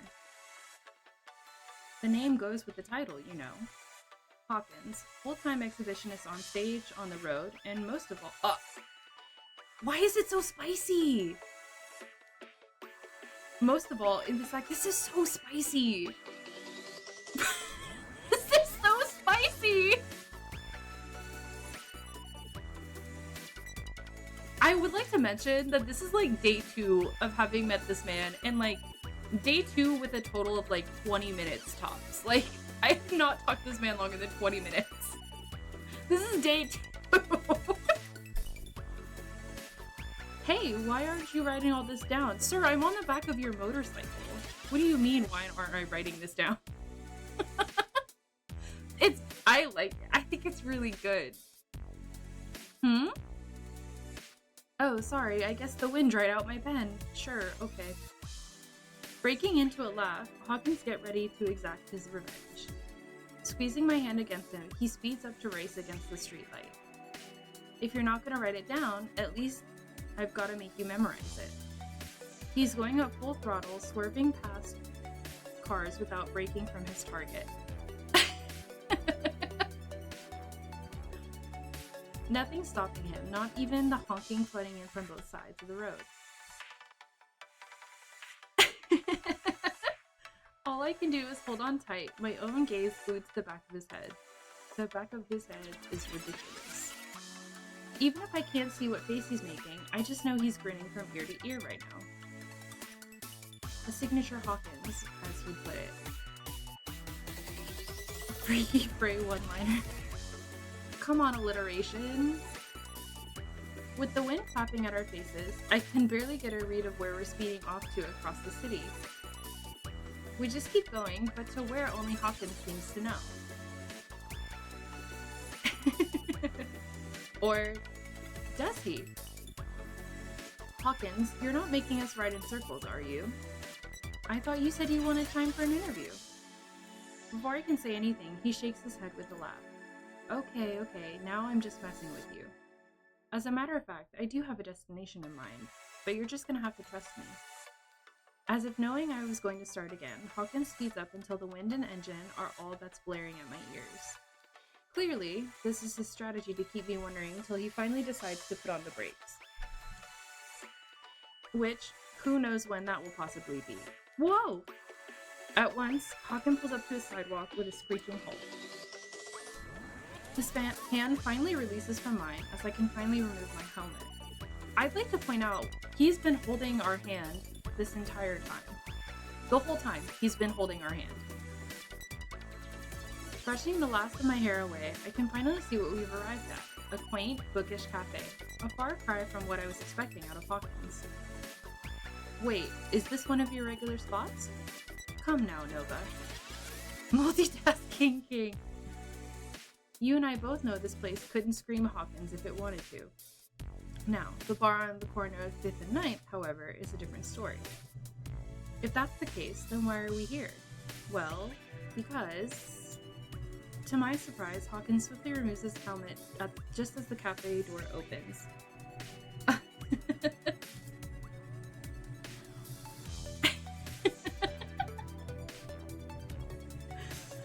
Out comes a familiar face glued to her phone, but not one I've met out in person before.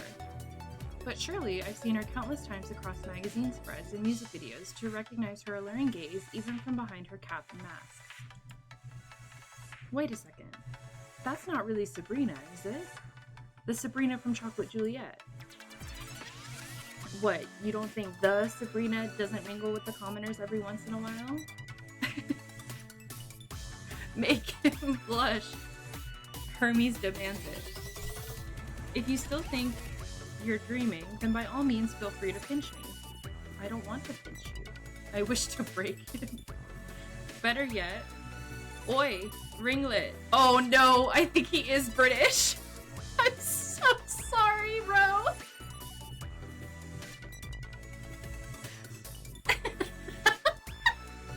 I'm so sorry, bro. He said oi. He said oi, oh no.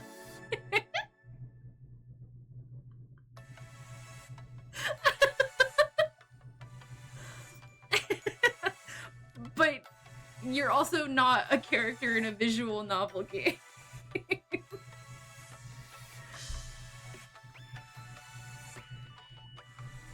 In an instant, Sabrina glances up from her phone before she starts rushing towards us. Or more like, she's running straight for Hawkins, and only Hawkins. Sabrina stops short of approaching the motorcycle, yet I notice the way she's looking upon it with a certain fondness in her eyes. Uh-oh. God, I should have known all that racket was you. Please tell me you're finally heading to get her oil changed. Oh, Sabrina. Oh, don't act like you wouldn't be jumping at the chance to ride my beauty again. As it turns out, though, I'm on business right now. Oh, where's rehearsal at today? Actually, it's another kind of business. Sabrina finally passes a glance at me, albeit the quickest one I've ever seen out of somebody. So, May Mori, I'm bonking you in chat. May bonk. Through her mask, I can see the way her lips purse together. So, who's this one, Hawkins? If you thought to bring her here to this case, then should I be telling Lorelei about this? Ha, I dare you to tell Lorelei. All you gotta know about my partner in crime here is that she happens to have a good time. Oh Lord, I butchered that. All you gotta know about my partner in crime here is that she happens to have a good sense of timing, that's for sure. As for what, even I wish I knew. My remark startled Sabrina for a moment, prompting her to study me a bit more closely. Wait, do we know each other? Why pester her with questions when you can just ask Lorelei? I'm sure it'll be a nice buffer in between you two chatting about how stunning I look in leather. Please! He has been winking this whole time. A small nostalgic smile creases through Sabrina's mask. I suddenly find myself looking between her and Hawkins, noticing the sudden change in atmosphere. I am looking with my eyes. Ro is looking with their eyes. I suppose both of their groups do go way back. Chocolate Julia did debut just before Stellifier the first time around, and had even performed in holiday shows together. Wow, this truly is like second and third gen. Fourth and fifth gen K-pop fans would like combust if they saw any of their groups interacting. But there's something to be said about these two mingling out here in the wild after all this time, no matter who might see them. In fact, is that what they were hoping for? I quietly watched as Hawkins holds onto Sabrina's smile long enough to pop a question at her. Ringlet, do you really think I don't know why you're out here? Please, you know I'm a wreck without my morning latte. If that were true, then you'd be getting your fix at the spot on 7th, like usual until just last week.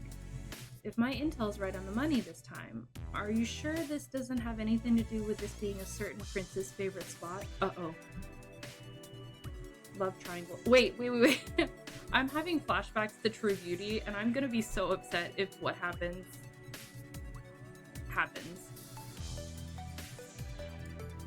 Pray tell who your intel is, because they've sure got it wrong.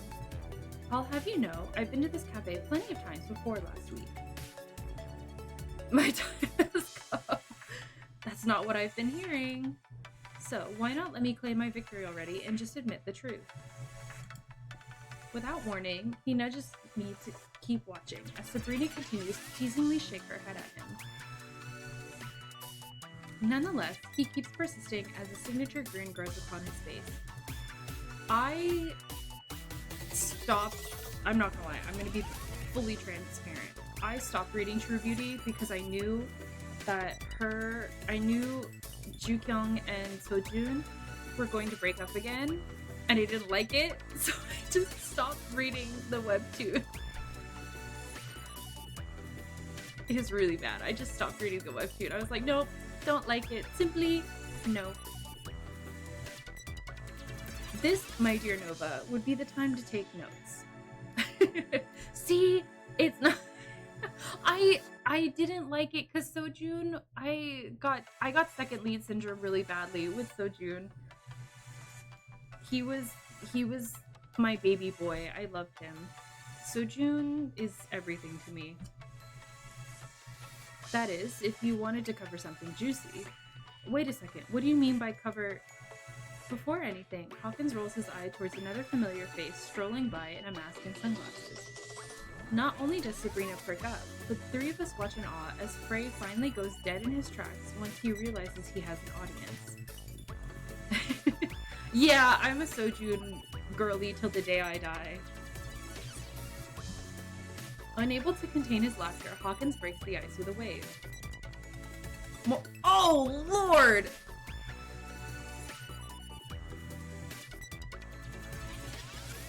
Pokey. Morning, Prince. Thought you wouldn't see me till later, didn't you? Should I be worried that I am? Lowry, this is number 2.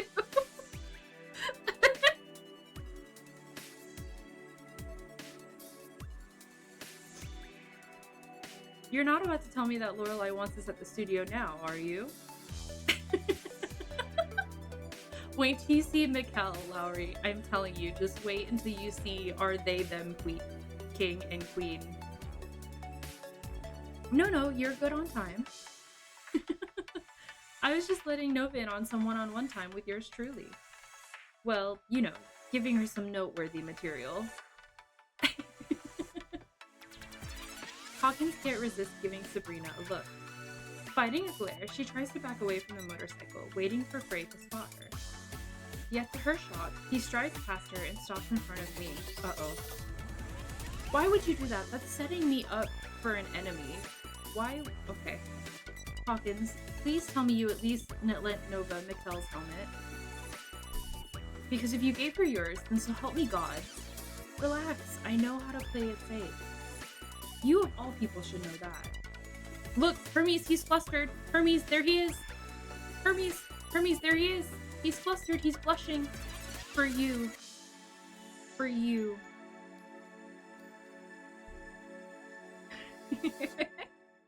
You're damn right I know enough, which is why I'm even asking in the first place. Before I know it, Frey is offering me his hand to get off the bike. I've been on this bike the whole time. I've just been on this bike. Come on, Nova, I'll drive you back instead. Oh, look at his smile. Look at his smile. Oh. Oh. Oh. From the corner of my eye, I notice Sabrina take another step towards him. For a split second, she tries to catch Hawkins' gaze, but he's already got a hand on my lap, trying to keep Frey at bay. Hey now, Nova still has questions for me. I'm not about to cut our interview short. I'm pretty sure she can ask you whatever's left once we're back at the studio. Frey, listen to me. I'll take Nova back. Meanwhile, you should go get your coffee, preferably uninterrupted.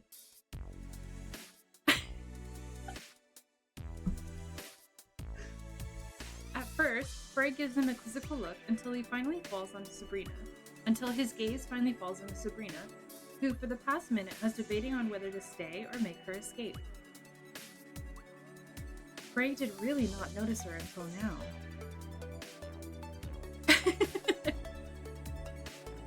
I'm pretty sure that's how Hawkins and Mikkel got to where they were. I don't know what's going on between them, but I ship them. I've had them for 5 minutes, and I ship them. Squinting, Frey greets her with a cordial nod, the kind reserved for strangers, and exits. Uh-oh. Hey. Frey, I thought we were way past saying hi like strangers. Okay then, how does good morning sound? I just didn't realize that you came this far out here for coffee, unless you're working nearby today. Actually, Suddenly, she looks over to me before noticing Hawkins gleaming like a cat on his bike. You know, I think I'm already late. Let's catch up later sometime, Frey. Coffee on me? Only if neither of us are busy.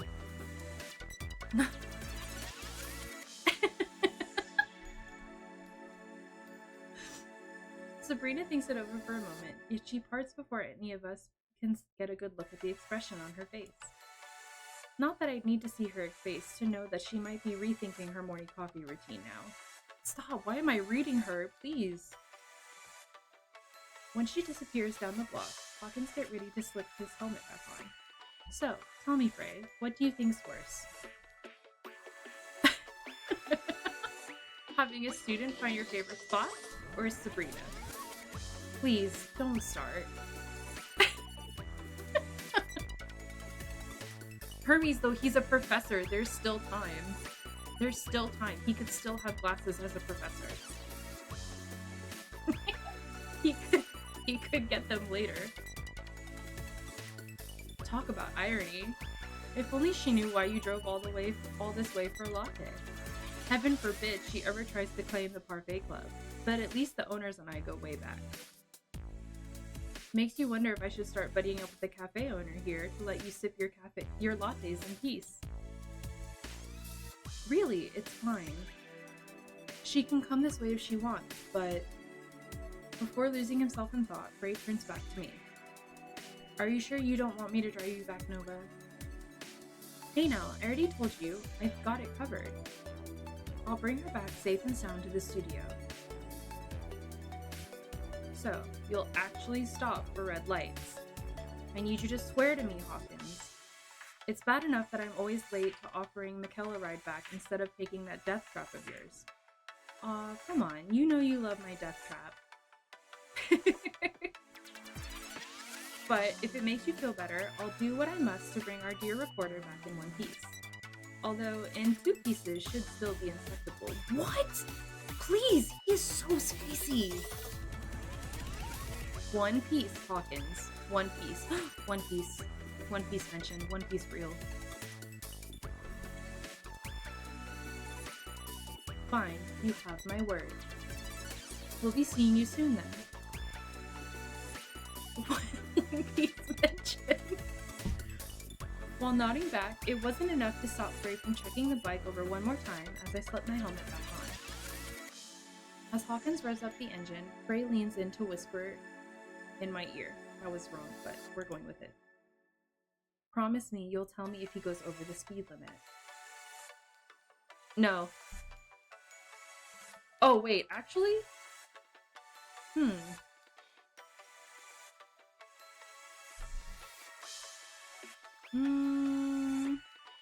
Frey? I would equate Frey with Law. Yeah, that's a pretty good, pretty, or maybe like Law and Zoro. Just like not as dumb for Zoro's part. Love him, but he's a himbo. Seeing that look upon his face, my first instinct is to assure him, however I can. I'll have my report waiting for you later, okay? He is! Tell me I'm wrong, love. Exactly, that's what makes him so lovable. Perfect.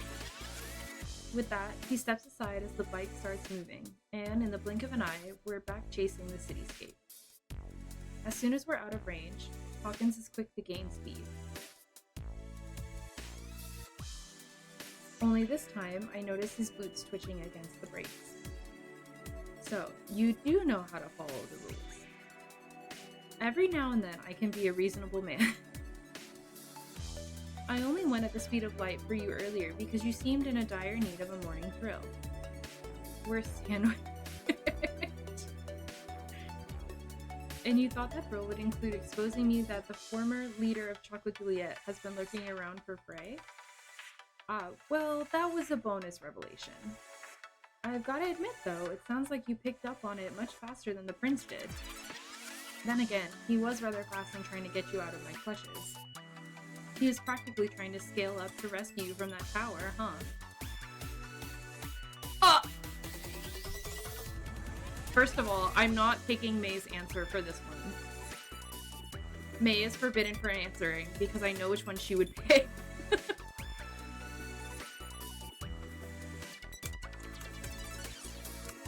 I'm saying, what is going on? The writing is like really good. Like this is wild. This is so wild.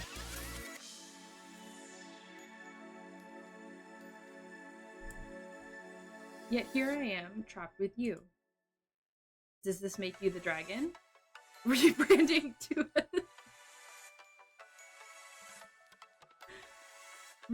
to a skyscraper?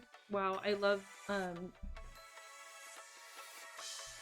ASTRALYFE's 7th member, Moon Scraper. There we go. Does this make you the dragon? Only if I can insist on being the hot dragon sorcerer. That's sweetheart. Oh, he's so dumb. He's so dumb. Sweetheart, those are not the same thing.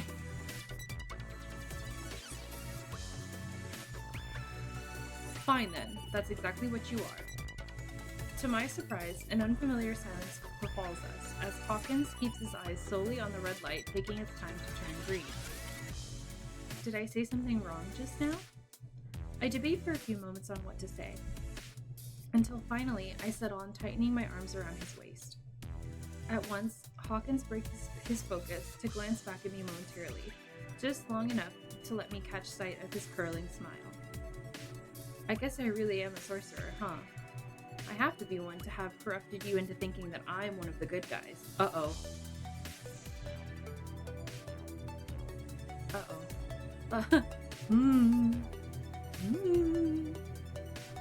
Uh-oh. Now it's my turn to give him a look, yet I do my best to hide it as I prod back at him. Wait, don't look at me. Just keep your eye on the road, alright? Gladly, Your Highness. But remember, I also know how to multitask. As much fun as Hawkins is having when teasing me, his gaze drifts back towards our next destination. Pressing a hand over mine, he gears up for the rush, waiting us past the light. You better hold on tight and get more of those questions ready. Oh no, I just had a really bad...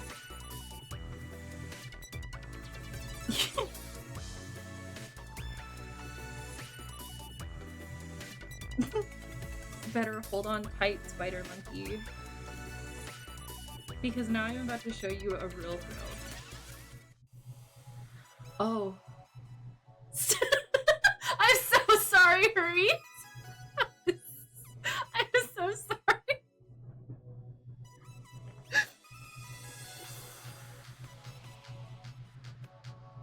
I'm so sorry.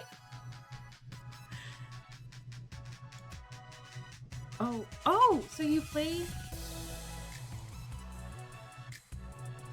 Oh, Lord. Hermes, here you go. Hermes, here you go.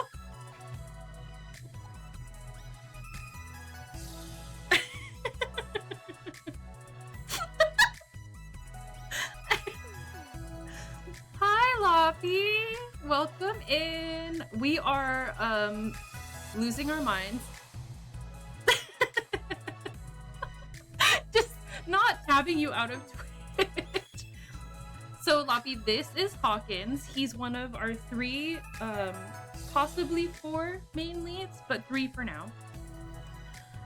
This is a visual novel Otome game for now. Yeah, supposedly there's a 4th member, but we don't know what happened to him. He looks like the main.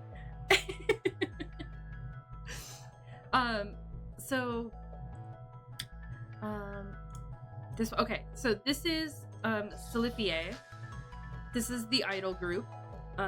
We are a reporter. We, the MC, are a reporter reporting on an older idol group having their comeback. So this is Hawkins. He is the not a bad boy, but he's like I don't know. I don't I don't know how to describe him. He has a motorcycle, and he likes being very flirty and teasing and being very silly and feisty. This is Frey. He is very moon coded and May coded. He is an English professor, and he's like kind of cold. God, he's daddy. Loppy, no. Loppy, no. You just got in here.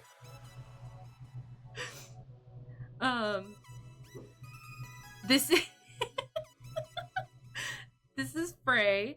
He's an English professor. He's very like cold and standoffish, but he does things that make me think that he's like, I don't know, like he gives vibes that like he's not, like obviously we know he's not cold, but like he's also very flirtatious. I don't know. I don't got a read on him very much. And this is Mikkel, our this is Mikkel. This is our they them monarch of the game. Apple Sinister. Mikkel is our they them monarch. I think they're a prodigy. Their parents seem to be famous musician. What the Rowdy Rough Boys? There we go. They're Rowdy Rough Boys, but grown. They're Rowdy Rough Boys, but grown up. That's what they are.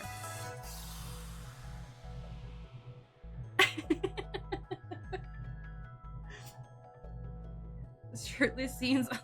I don't know yet. This is just the demo. But so far on the socials, we've gotten his motorcycle picture.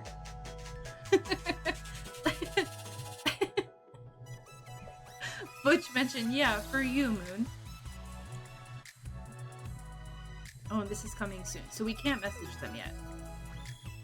But, so, I think you set the schedule through my phone screen.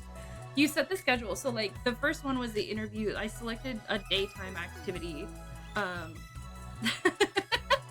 I selected a daytime activity that involved, like, interviewing Hawkins, and he, like, basically kidnapped us on his motorcycle and made us watch some idol girl try to catch Frey's attention, and that did not work. I think Frey might be on the spectrum because he seemed oblivious. Either that or like they're just exes and it's just very awkward for him and he doesn't know how to navigate that. So so I think now I'm sorry that he just gives those vibes. He doesn't know how to navigate things. So now our next activity is to do this part. Yeah, Moon, you just keep taking L's. Moon just keeps taking L's.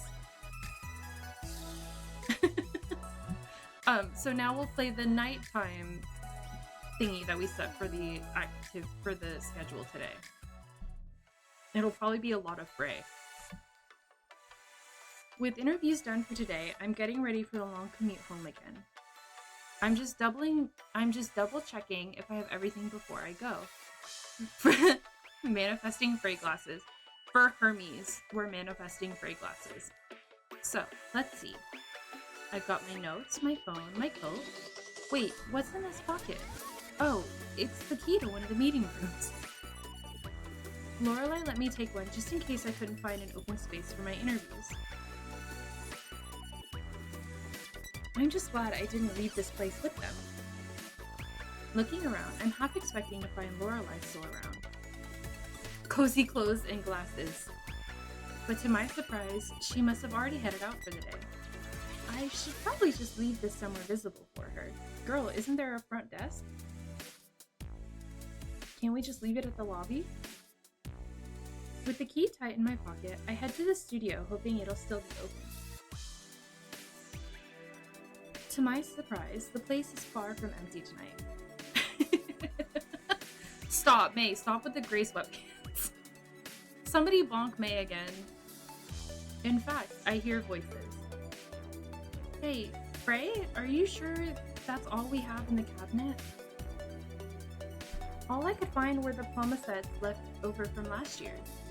Just as I walk in, Mikkel is approaching Frey with a fistful of candy while he tinkers with a tablet on the floor. Oh god, I skipped it. Oh lord. I'm so sorry, I skipped,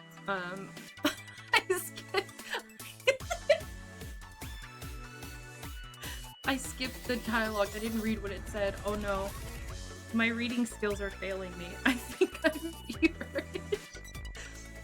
Nova, aren't you supposed to be home? I was on my way out, but Keith. Oh, does he have a beauty mark on his neck? Or is that just my screen? Am I the only one seeing that? I don't want Lorelai to think I stole it either. I hold it up for them to see, yet the surprise wears on their faces. Breaking from his trance, Frey sets the tablet aside and hops to his feet in an instant. I'm getting ready to hand him over the key when he rests his hand firmly on the doorway instead. Am I getting commented right now? So, you're leaving now? You do have a proper way to get home, right? Define proper. I was just going to take the train. Wait, by train? At this hour? There's still light out. Not for long. His gaze doesn't waver. Not even mine wanders over to Mikkel, watching us closely while unwrapping a candy.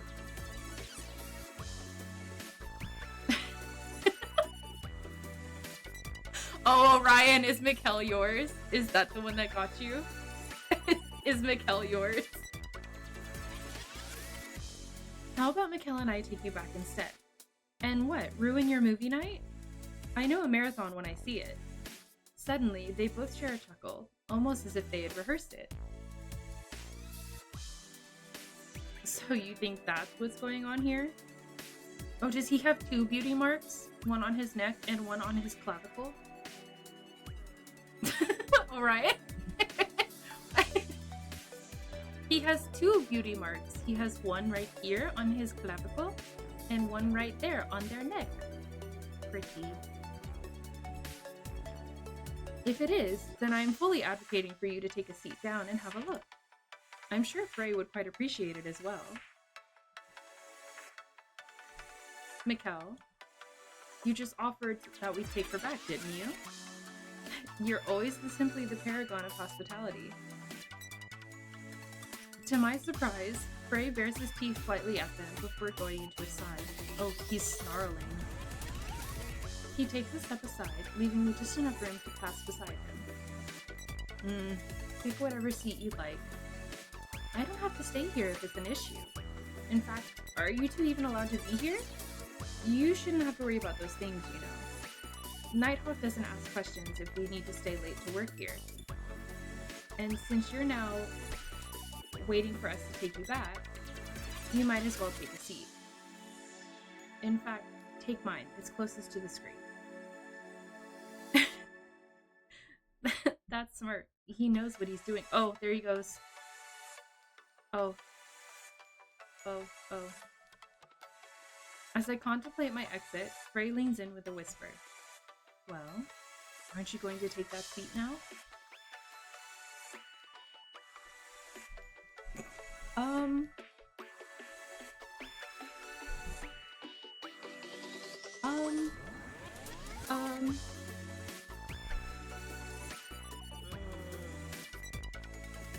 I don't know which one to pick.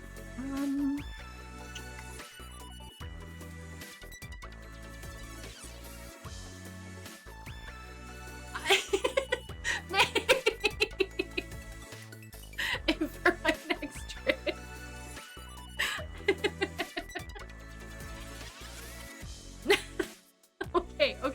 Okay. We'll take one. For that, I'm going to need a sweeter reason to stay. So besides offering you a ride home, you still want something? I did say something sweeter. Frey pretends not to notice my eyes wandering from him, trying not to give him any hits. This only encourages him as he moves in with a grin. So, you want this then? All of this? The thing is, I'm not sure if you'll find it as sweet as you're fantasizing it'll be. I've been told I can be a little bitter, actually. This is so wild. Wait, what are you offering now? I try to look around for something he's holding, or even a hint from Mikkel. Yet instead, all I see is Frey draped against the doorway, his hips relaxed, and his arms crossed in a perfect posture. This. Just this. Jesus Christ of Nazareth. Jesus Christ of Nazareth. It's about as sweet as I can offer you. Holding my gaze, he swoops in with a hand ready to steady me against him. When, at the last second, he brings a lollipop between us. Holding back a chuckle, he presses it to my lips till I take it from him. It's blue raspberry lime, my favorite. It's not exactly the sweetest one of the bunch, but I kind of like the way it leaves your tongue wanting more. Please! This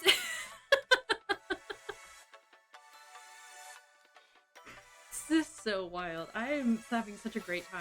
This is so good. Maybe it'll get you wanting another one afterwards. Maybe in a different flavor.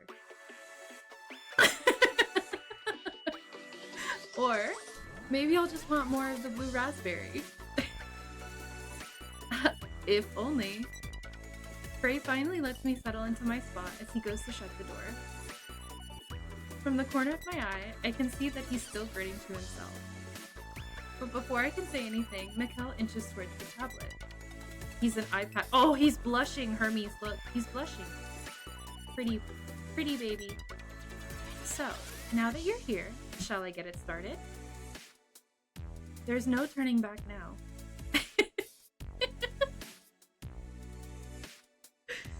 That's the motto of today, isn't it?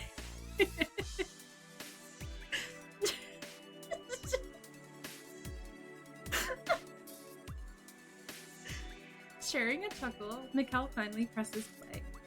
The video starts in pitch black, yet the applause is already loud and clear. Before the stage lights come flooding on, right as a younger Frey leads the way as 4 new idols take the stage. Right on cue, a familiar song blah blah blah blah. And right on cue, a familiar song starts to play, awakening my senses. Wait a minute. This is from the first tour, right? The national one? As I watch as Mikkel and Frey exchange looks, yet both refuse to buckle first. As sure as I am of my answer, I continue watching the concert. For a moment, I had almost forgotten that Stellifier was a group of 4 back then. Where is the 4th member? Where is he? I want him. I want him. But sure enough, there's Zayd also taking up some of the harmonies. Zayd. Oh. If Zayd has pink hair, it is so Jover. Except I'm now noticing how little he sings compared to the others. My attention finally settles on a younger Frey as he commands the start of Midnight Replay with an electric smile. Wow, he really was like a completely different person back then. Maybe he's purple. We have red, green, blue, maybe purple? My bet is on purple. If he's purple, it's Jover. For Moon. Then again, just about every idol has that kind of sparkle when they first start out. But still, watching this, I'm reminded of how Stellifier had been on another level. If anybody had been close to literally reaching the stars, it surely would have been them. Those outfits, I also remember seeing them on a promo that Spark City Magazine had done for all of you. So this definitely has to be from the national tour. And you know that because you've secretly been a fan all this time, or because they made you on the clock? Which one are you hoping I'll be? I hope we've at least made your research worthwhile. I'm just honestly surprised that there's still people commenting on these old lives. I'm seeing at least 6 new comments just from today here. Don't you mean 5? There's 2 fresh ones posted just now praising your visuals and my whistle notes. Oh, he can hit whistle notes? Oh. I'm about to make it everybody's problem. And you're so real for that, Hermes. Mikkel can hit whistle notes? It's really bad. Give me a man who can sing, and it's over. As a singer who sings and loves singers who sing. At any case, it only makes sense that people are looking back as we're getting closer to the countdown. I'd be doing the same if I were them. I suppose, but is this really the one they keep wanting to come back to watch?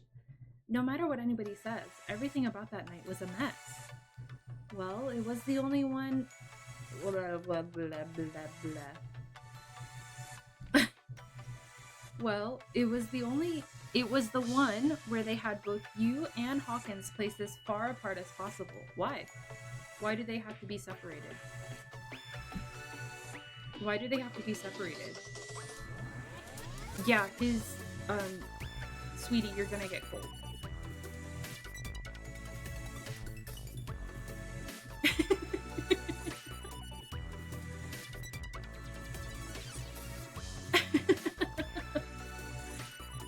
But to the audience, I'm sure they still presume we only did it to rile their senses further. And, well, to also keep Zayd in the middle for most of the time. He wasn't going to settle for anything less. We both know that. Oh, was Zayd a drama queen? Was Zayd, was he a drama queen? Was he an attention seeker? But he wasn't always in the middle, at least not in most of the other lives I've researched. You were usually the one in the middle, Frey. Lucky me. Holding back a sigh, Frey merely turns away to choose his next candy to snack on. And here I thought being in the middle was an honor. Oh, sweetie. We as the MC have so much to learn about the world of idols. Secret main visual. Yeah, he was the visual. He just like me for real. I love tweets. But now it's starting to seem like it's far from it. Yeah, because you get like othered essentially. Nibbling on my candy, I keep watching as they dance their way through Midnight Replay before moving on to their introductions. Just as the camera pans onto a fresh-faced Frey, his older and snarkier counterpart quickly presses next on the playlist. Wait, I wanted to see that! To my surprise, another video comes on, which not even Frey seems to have expected. Oh, Moon's been gone since Frey appeared on screen. Moon has been very gone since Frey appeared on screen. What the... Wait, this is also you, but in high school? No, it's not. He quickly tries to press next again, but this time I nudge him back. Seriously, where is this from? It looks like you're being interviewed at a school auditorium. That's because he was.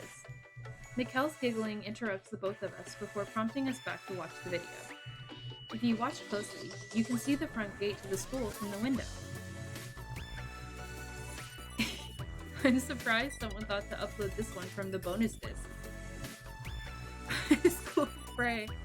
Do you want his second button, Moon? Although it does say it was posted by Frey's right freckle.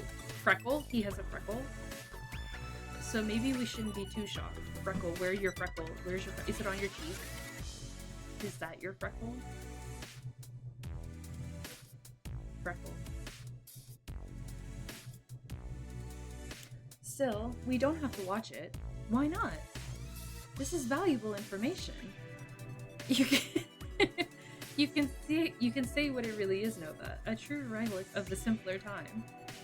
In all honesty, she does have a point, Frey.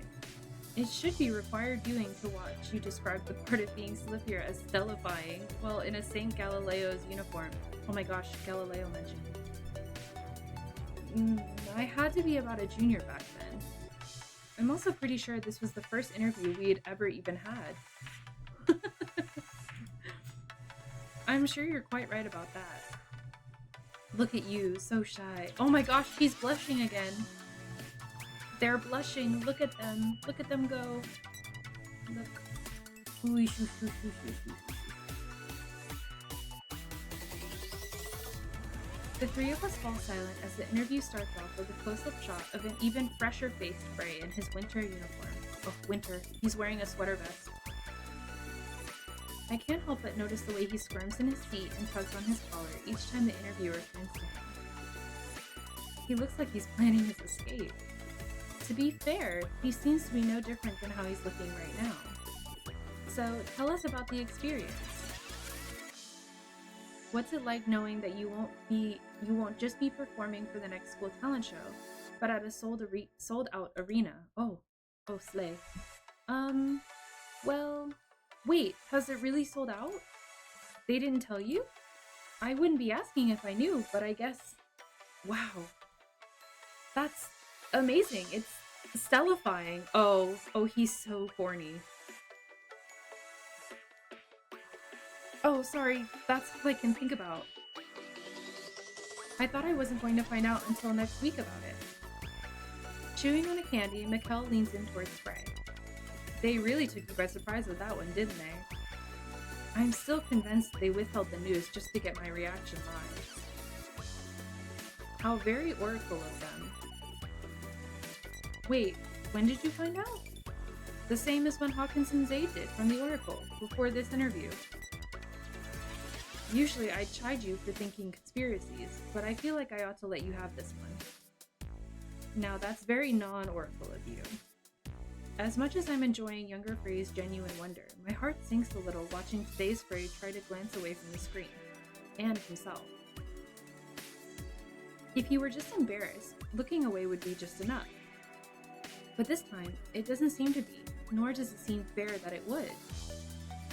So, tell us about your time here at St. Galileo. I'm assuming you'll be seeing less of it now that you'll be busier, but music has been part of your lessons, right? Oh, well, I wasn't studying music here. I've never really taken a singing class, but I do want to now. I mean, I've always been into music, but I didn't think about singing or anything until last year when I came back from abroad. He was abroad. Where were you? Oh, right. You transferred here late to St. Galileo. Yeah, that's right. I was supposed to transfer here in my freshman year, but it wasn't really my choice. Anyway, it was actually Hawkins who thought it'd be a cool idea to put something together for the talent show. Then we met Mikkel through that since they were performing with the choir. And then Zayd found out, and he told his dad at Oracle, and, well, you know the rest. Oh, don't we all know? So, is there anything you'd like to let your fans know about what to expect from you in Stellifier? You've got a lot coming up. We really do. Well, I'm honestly thankful for all the support. So, he's a Nepo baby. It feels like I'm waking up to everything, but I'm definitely not going to let anybody down. Really, it'd destroy me if I did anything less than my best after this. Oh. Tucking that nugget away. So, for sure be ready for Stellifier to reach to the stars. I look down, only to find Frey slamming pause on the video as hard as he can. There, that's enough.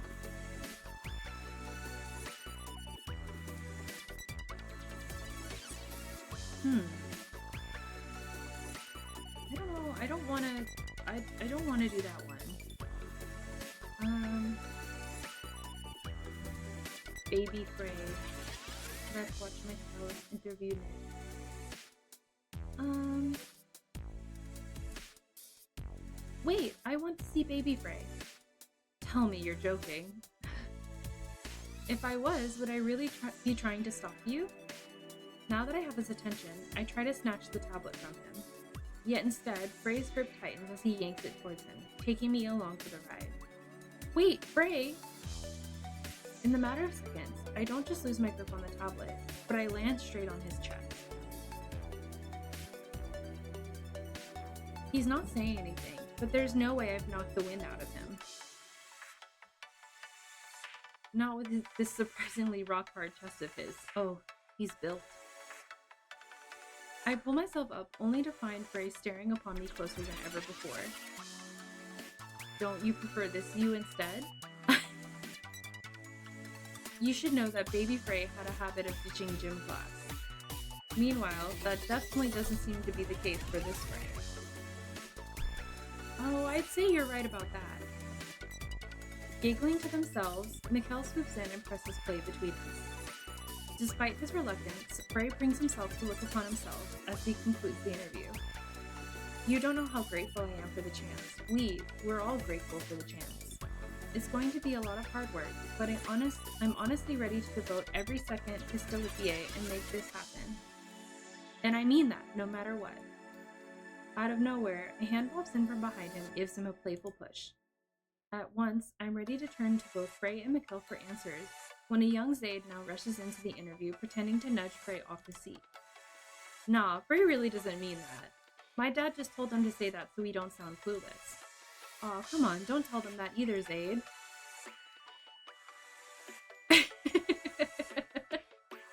As much as he's trying to laugh it off on screen, I can hear the nerves taking over his voice. Just from seeing that awkward smile on that shy schoolboy, I'm almost speechless while turning back to Frey. Is there more to that interview? If there is, then I'm fine with keeping it lost. He grows silent once more, yet this time I know better than to ask him to say anything more. Still, there's more questions now beginning to blow through my mind. But to put them into words right now feels almost forbidden. Instead, I follow Frey's gaze over to untouched candies sitting between us. You should have another blue raspberry one. But isn't that one yours? Taking my hand, Frey gently presses one into my palm. It's all yours now. He doesn't let go until I clasp it tightly, and only then does he meet my gaze. When suddenly... Wait, who turned off the lights? Oh, damn it, not again. I thought you said you two were allowed to be in here all night, or is that just a line? Wait, that was really a line? It's rather we somehow forgot to let management know. Oh, well, I guess this is one way for management to say goodnight. At least it's somewhat better than Oracle's old way of saying it. Don't get me started. I'll go get the car. Oh. He's here. Did we get anything else? Oh, no. Interesting. Okay.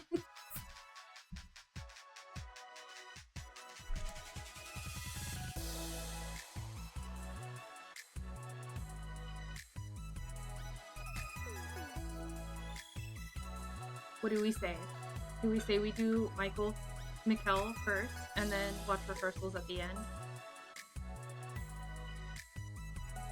Then we'll have done everybody. We've done a little bit of everybody. I also think Hermes deserves to have Mikkel on the screen.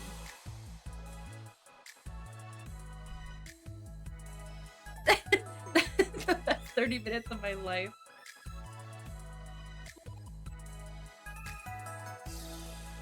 Mikkel. For you, Hermes.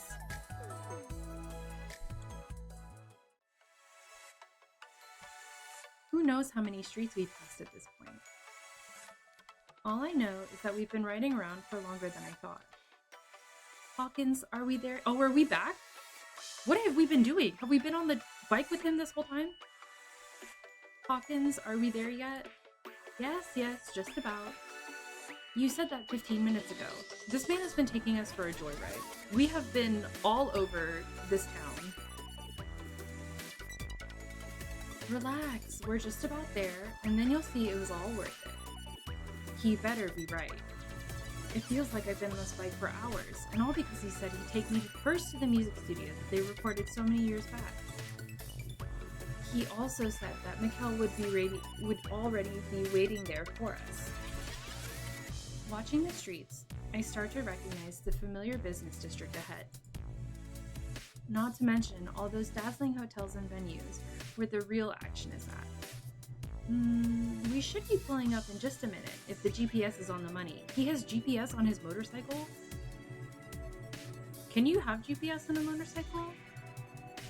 I've never ridden on a motorcycle, so I don't know. What was the recording studio called again? On phone, yeah. Oh, I guess. Can you have like a like, you know how you put like the clips in your car vent? Do you put that on your motorcycle? Oh, interesting. I've never thought about that until now. I swear I'm not stupid. Interesting. It was the summer drummer bummer something. Oh, he's so stupid. I love him. The what bummer? I'll recognize it. He says that, but he sure doesn't seem like he's nervous about missing the spot. Oh, well, what do you know? We've arrived just in time. You... cheeky. He's so cheeky. What do you think his ring size is? Probably a 9 or a 10.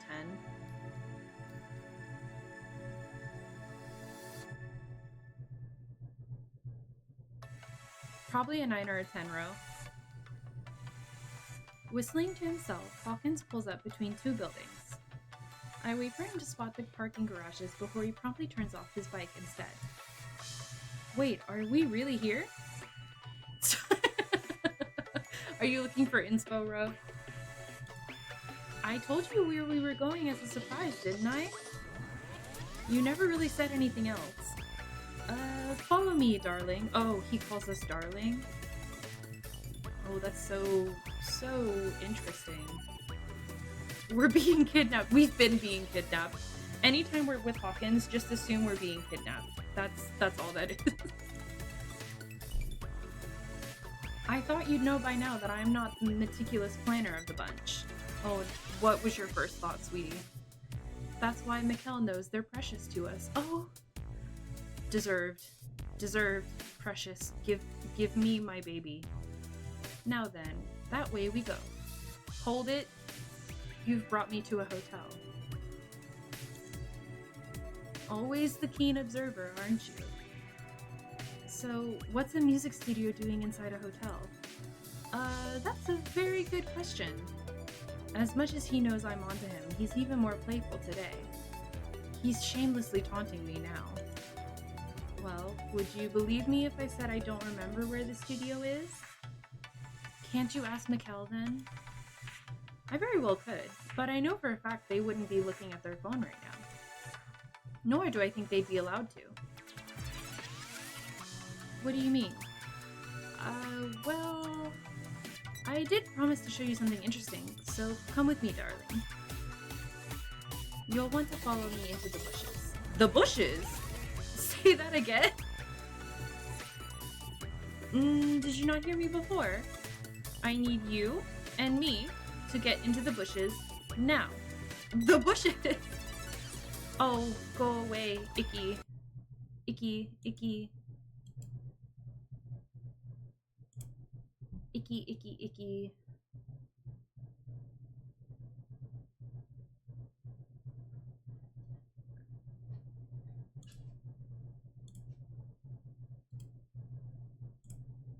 Icky, icky, icky, icky. Sorry, guys. Give me one good reason why. Nova, darling. I know the tension's been palpable lately, but I think you need to realize that I'd never ask you to get into a bush without a good reason.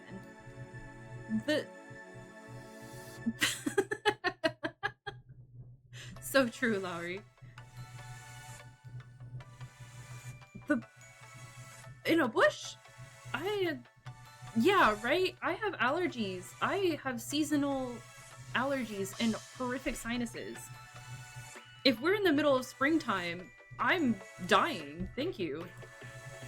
And might I say, this is a really, really, really brilliant one. Oh, he's so British. He is so British. He says brilliant. He calls you darling, unironically. He is so British. Hawkins. Please, I promise you won't regret it. Not with the thrill you're about to get. Now that you've said that... Okay, fine. I won't tease you about it. But do get in the bushes. I don't think the subjects would take too kindly if they knew that there were owls at their window. As much as I want to ask him, I'm hitting a point where my curiosity is taking over. Or rather... There's no thrill in an outside bush. What about an inside bush? Oh, you know what? Never mind. Or rather, the point where Hawkins' usual nonsense could possibly start making sense. If he does try anything, I can always donkey kick him into the next dimension, and he'd be some other universe's problem then. I watch as he first sinks down into the bushes along the edge of the hotel building. Following him, I start crouching next to him. Well, this has to be the second least graceful thing I've done today. The two of us are playing a game of jigsaw as we try to avoid catching the dirt. What? Catching the dirt? Are we digging? What is going on? To my surprise, Hawkins seems more interested in crawling along the edge than trying anything funny. Still, I've got my donkey kick locked and loaded. Come this way. I think we'll get a better angle from here. A better angle for what exactly? For that. Hawkins pokes his hand out just enough to point over to a glass window up ahead. Inside, there's people having lunch in the private terrace with the ceiling open to welcome the breeze. Their soft chatter soon reach us as a familiar name catches me by surprise. Woman's voice. Why did I say that so intensely? Woman's voice. Oh, you haven't touched your grab life yet, my Mickey? Mickey? Mickey? Mickey. We're gonna go with Mickey. Mickey is very cute. Pushing past the bushes, I squint straight into the window. It's Mikkel, and they're having lunch with the parents, hence the privacy.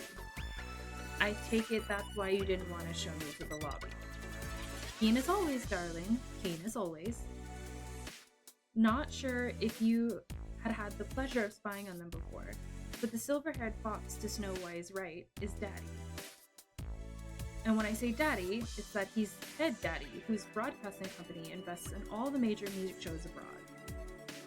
And the stunning empress across from him is Elisabetta, aka Vampire Mommy.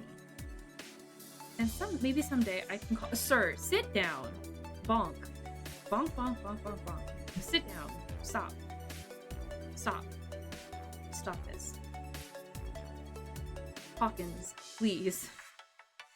Now, don't crush my dreams either.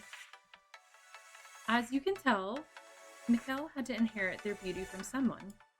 But, well, what? What's the matter? Just sit back and listen. Curious, I turn my attention back to Mikkel at lunch. Their parents sit curtly beside them while keeping an eye on each other as they sip at their wine.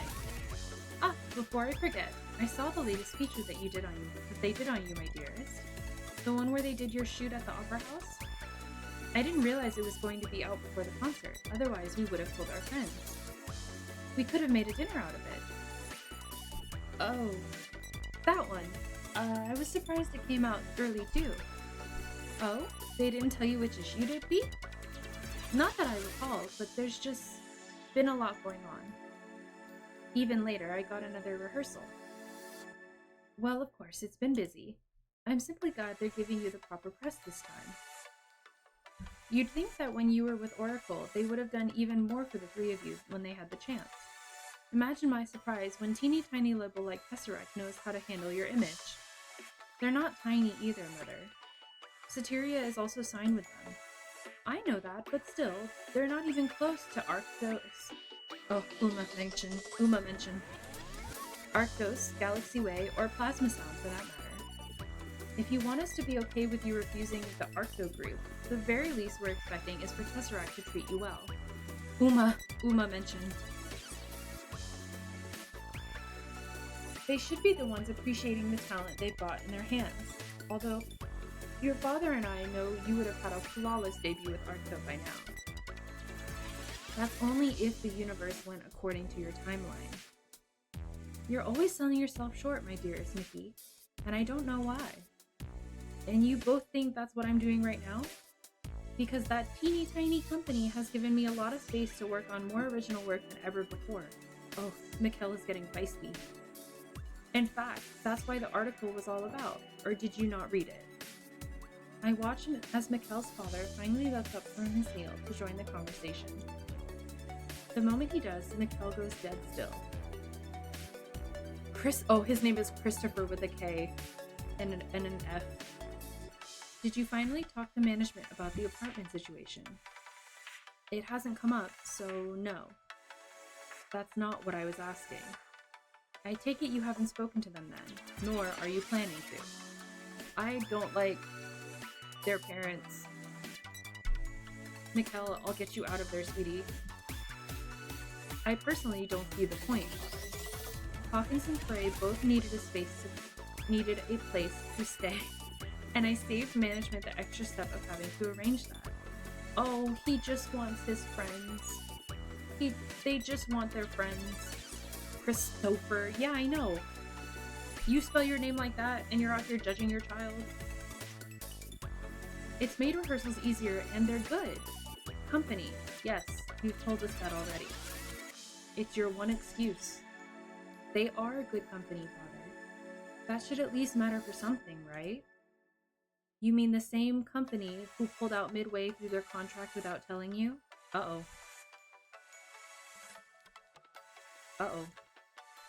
That's not what happened either. Not entirely, but you can't blame us for seeing the disparity between the three of you. You know well enough that they need to remember your value to their group. Yeah, they're very, I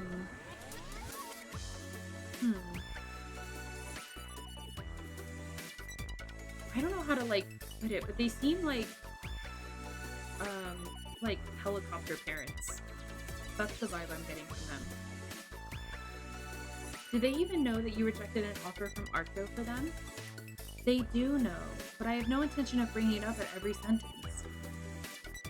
So, is that what this is really about? Ooh. We were having a nice lunch. Okay, maybe not. They need to know what you've sacrificed for them. That's all. If you're so hell-bent on starting smaller when you could be filling stadiums alone, then at the very least, they should remember that every time they're slacking off. Your father's right, Mickey. Elisabetta, sweetie, your heart is there, but it's not in the right place. Your image is everything, as is ours. And there it is. That...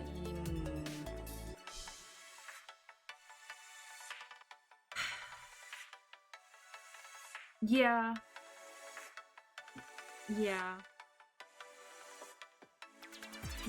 They care, but at a very surface level. They care as long as it makes them look good. It'd be a crime to have to experience that time in our lives all over again. To think the calls we had to make to ensure that nothing published would keep you from a normal life. This doesn't feel normal, though. It was a nightmare.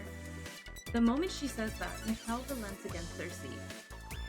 I know that being around your parents is one thing, but Mikkel looks practically disarmed here. This picturesque lunch is anything but peaceful when it's really just a trap. Growing restless, I turn to Hawkins beside me, only to find him seething against the bushes. Oh, he angy. Lovely people, aren't they? They're threatening his wife. That's his wife. Mikkel is his wife. Sure, they care about whether we're taking care of their precious prodigy or not. But even if we did, it's never enough. Mikkel seems to think it is. Did you and Frey really know about the Arco deal? Of course we did. Mikkel themselves called us up right after they ditched it, and we made plans for Stellifier the same day. It'd be the same thing as if Mikkel and I didn't know Frey taught at Procyon U. Yeah, in retrospect, bushes was not a bad idea. I still have allergies though, so like, does he have like Zyrtec or something that he could give me to compensate for the 45 minutes we've been in the bushes now? You'd think we three would know more about each other than the crumbs everybody else gets. Oh, he's angy, he's blushing, he angy. Well, that can't always be said for every idol group. True. True. True. True, but you know who you're talking to. And with that, I suggest you stand up before the creepy crawly goes up your leg. Ugh, please, I don't like bugs. Oh, wait, no, wait, get it off, get it off, get it off. Before I know it, I jolt straight out of the bush. Now I'm really throwing those donkey kicks, but surprisingly, they're not at Hawkins. I continue shaking my leg in a frenzy until finally I manage to send the six-legged fiend flying back into the bushes. What bug was it? I don't want to know. I don't want to know. It was a bug and it was on my leg. Get it off. Panting, I'm ready to get back into the bush when La Cucaracha. There he is. Here comes the boy.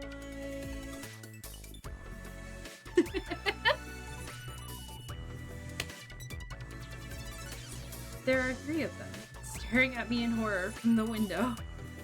Now this is the single most ungraceful thing I've done today. Yes, we did. Just as I'm beginning to process this moment, I see Christopher already trying to get a hold of staff. Oh no. Security! Wait, stop! Mickey, what's... Spotting security nearby, Mikkel rushes straight for the door instead to get to me first. Nova, what were you, why, the bushes... All fantastic questions, King. All fantastic questions. Mikkel doesn't even know where to begin as they look at me from head to toe, then back to their parents, who have security on standby. I'm saying I'd immediately point to that red-haired little menace and be like, it was him, he made me get in here. Oh god, this place is a mess. Honestly, it was already a mess before you came out of the... Their voice clings to me in a whisper as we slowly approach to head inside. Wait, seriously, why were you in the bushes? You'll have to ask Hawkins. He's still in there. What? I wait for Mikkel to spot him from the corner of their eye. Yeah, they found us, Hawkins. They found us. I wait for Mikkel to spot him from the corner of their eye. When they finally turn back, they raise an eyebrow at me. There's no Hawkins. And why on earth would you two even be...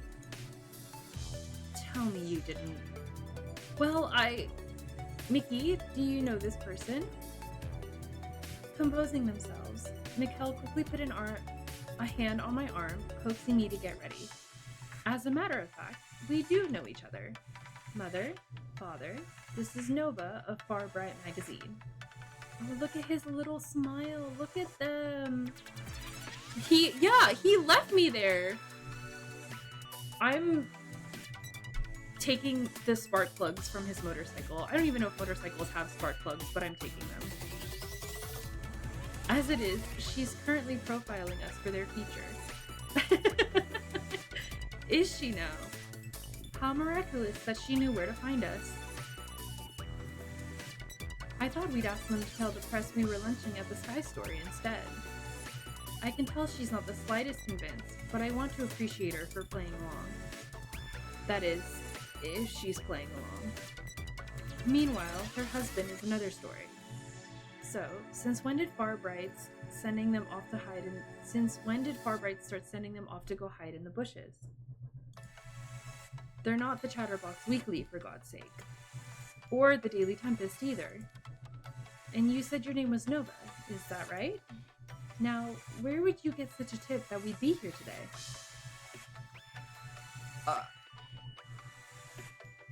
I feel like either of these answers are gonna get me in trouble. Oh, look at his little paw. He has little sweater paws.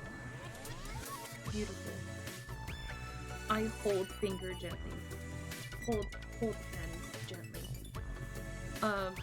The first option? Okay, we'll go with that one, because Lowry said it.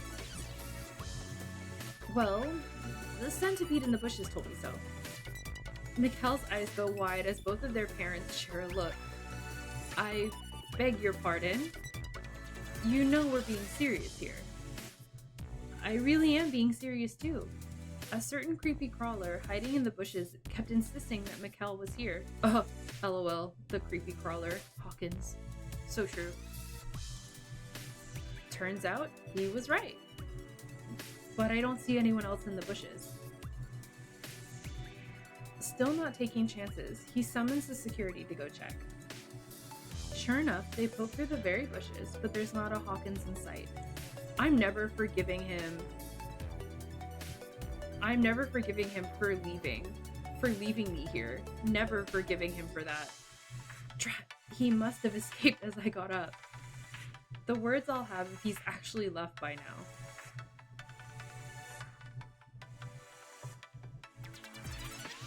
Except he'd never leave without Madame the bike. Growing suspicious, Elisabetta tries to keep her composure. Well, as it seems, if you're looking for us to give a comment, then you can always try to set up a proper time with us. They give child star parents. Child star parents, that's what they give. Although you'd think a publication as prestigious as Farbright would know what to do first before sending their best to scope the bushes. The sass.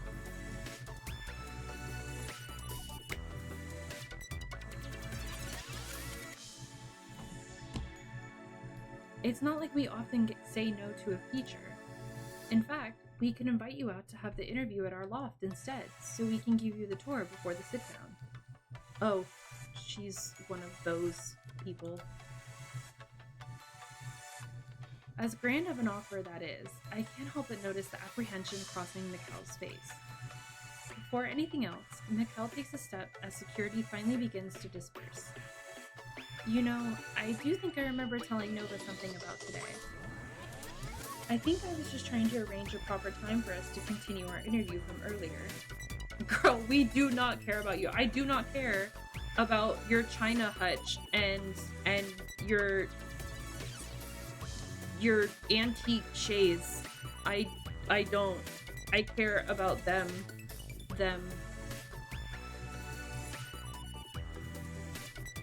Well, you know that now's not the time. Yes, but will you excuse us for a moment then? I'd rather reschedule now than later. Look at the little lethal smile. I watch as Mikkel's parents exchange another curt glance with each other before coming to the same contrived nod. Make it quick. They are a grown person. Stop talking to them like they're 5. They're a grown person. I'll just be a moment then. Shall I take you to the lobby, Nova?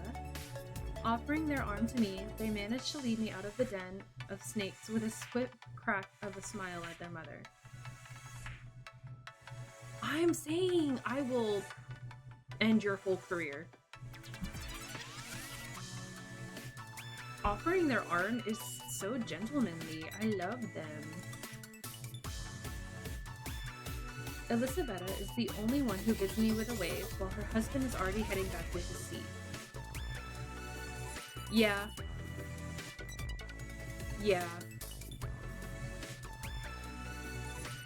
Well, it could be worse. Mikkel and I continue to hold our breath until we're finally out of sight from the terrace. I can see the hotel entrance up ahead, yet as I keep searching for any sign of Hawkins, Mikkel pulls me toward the nearby wall creviced among the bushes instead. Tell me something, before I'm supposed to let you go. Why are you really here? Without realizing it, they drift their hand down my arm, brushing their fingers against mine. Uh-oh, Hermes. Uh-oh. Uh-oh, Hermes. Uh-oh. Uh-oh.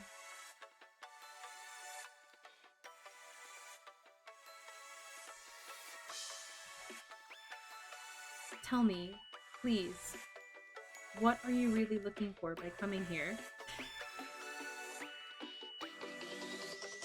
Can we kidnap them? This is the one time I'll allow kidnapping. This is the one time I'll allow kidnapping.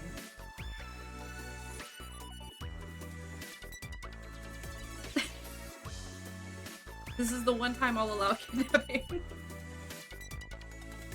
With Mikkel's attention now slowly upon me, I lean in close to their ear. I came here to kidnap you. Mikkel falls silent, their gaze tight on mine. Nova, please. If you're not being serious, then I suggest you realize what you're on the verge of doing. And what if I am? What if I'm really here to take you from this place? Oh, look at them! Ah! Look at them! Oh my god! Ugh, I love them. Please. Well then.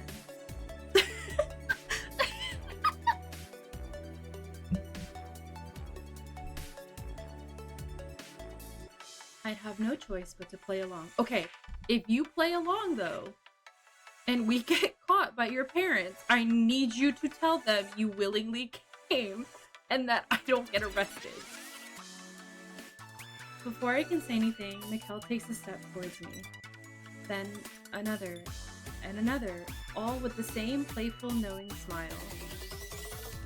Before I know it, my back meets the wall, while Mikkel's hand meets mine. So, what's the escape plan you had in mind? Because, you know, there's lots of different ways you can conceive taking me out of this situation. Hermes is on the floor.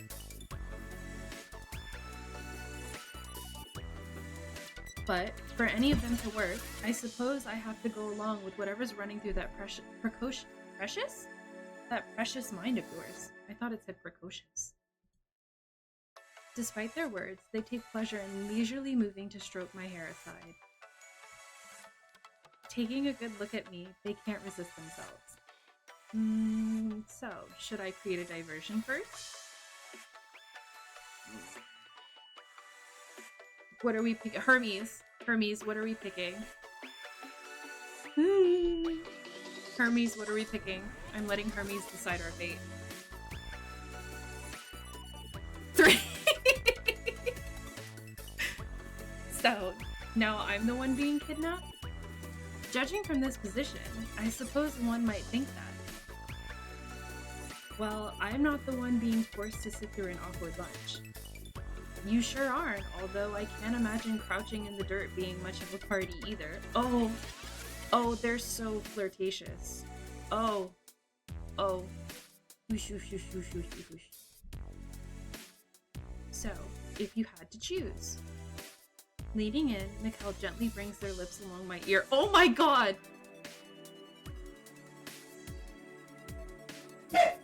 I'm gonna start doing laps. I'm gonna have to start doing laps. Thank you. Yes. All done.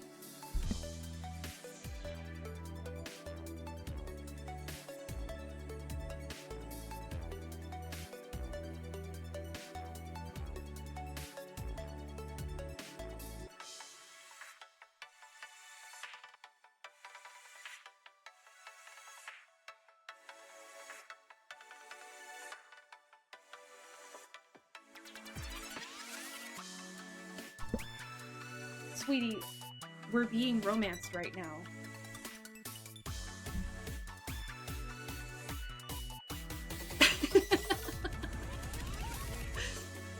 Isn't this the better alternative? Their hand glides along the face of...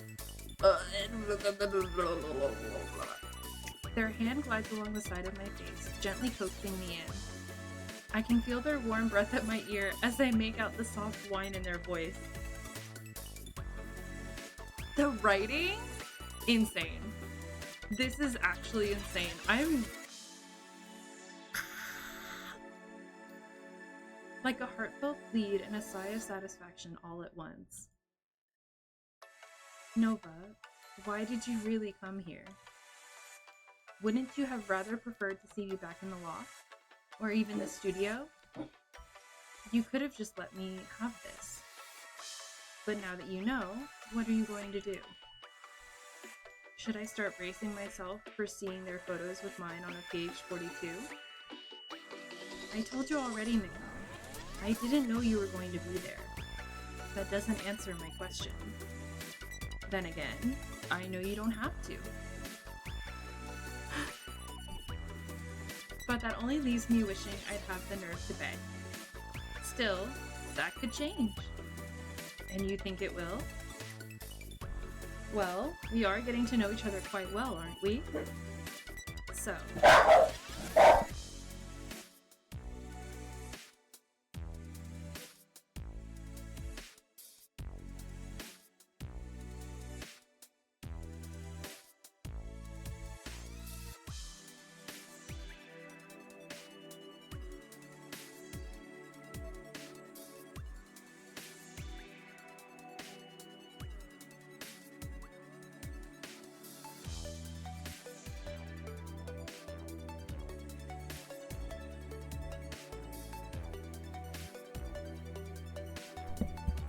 Sorry, she had her ear like flat against the door, and then somebody else came home and she just started barking in the middle of us being romanced.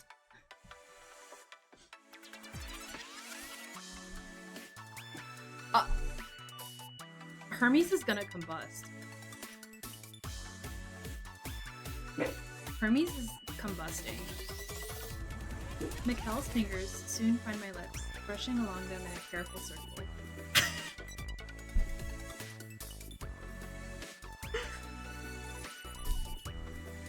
There's no way to read what's running through their mind, not even from their delicate touch. Now, what are they really waiting for right now? Is it to praise me for seeing them as they are? Or is it to punish me for knowing what goes beyond those glass doors? With the question looming between us, I can sense Mikhail also wants answers. Yet as our lips slowly begin- Oh my god! As our lips slowly begin to move towards each other's, if it isn't my favorite- Whoa, whoa, whoa, whoa, whoa, whoa. Hey, put those tongues away. This little traitor! Oh my lord.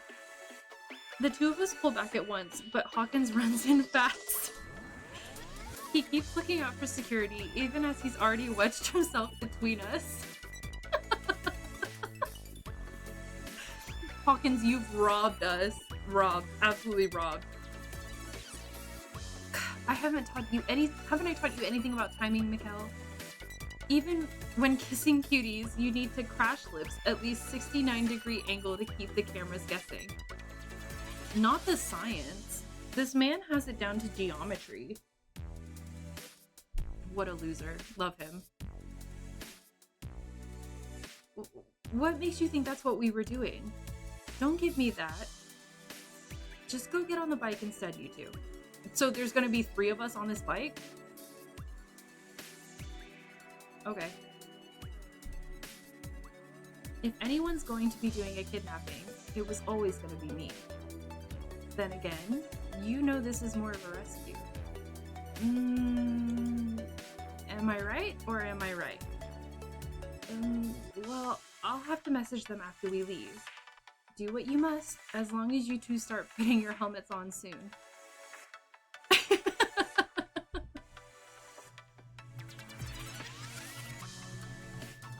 Now, the bike's near the lobby. How did you even hide it away earlier? I know a couple of bellhops. Anyway, come along, it's rescue time. They put the bike in, like, the coat closet. Hermes, please, I need to see your fan art of them. Please, I'm begging you. I'm begging you. I'm begging you. I'm begging you. I would kill for Hermes fan art of all of them. I noticed Mikkel looking back towards the terrace. A short message should be enough. Will it really be Mikkel? Eyeing the camera overhead, Mikkel ducks as they reach for my hand. Who knows? But as of right now, I'd rather be contemplating on what it'll take to have you kidnap me again. Oh! Oh, the lines. Oh. Oh.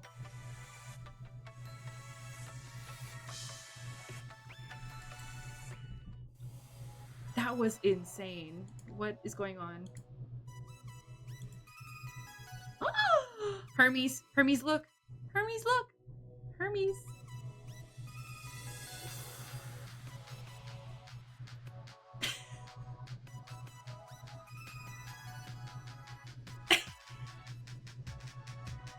Look at their little ponytail. Look at their little ponytail. Oh no, wait. What if they have they're so this is your wife. This is your wife. This is your wife.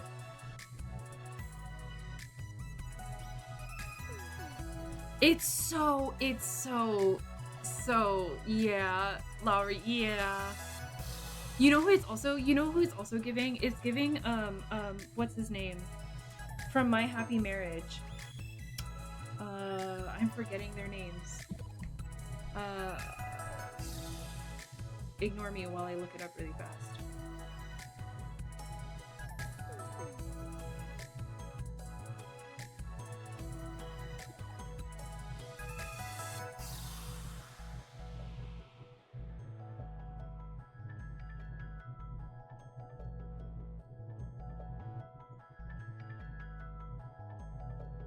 Kyoka. It's Kyoka. That's who they look like. They look like Kyoka, and he is. Oh man, that's really good. Oh man. Okay, so I think we'll do the watch rehearsals, and then we'll probably call it. But I'm losing my mind over this.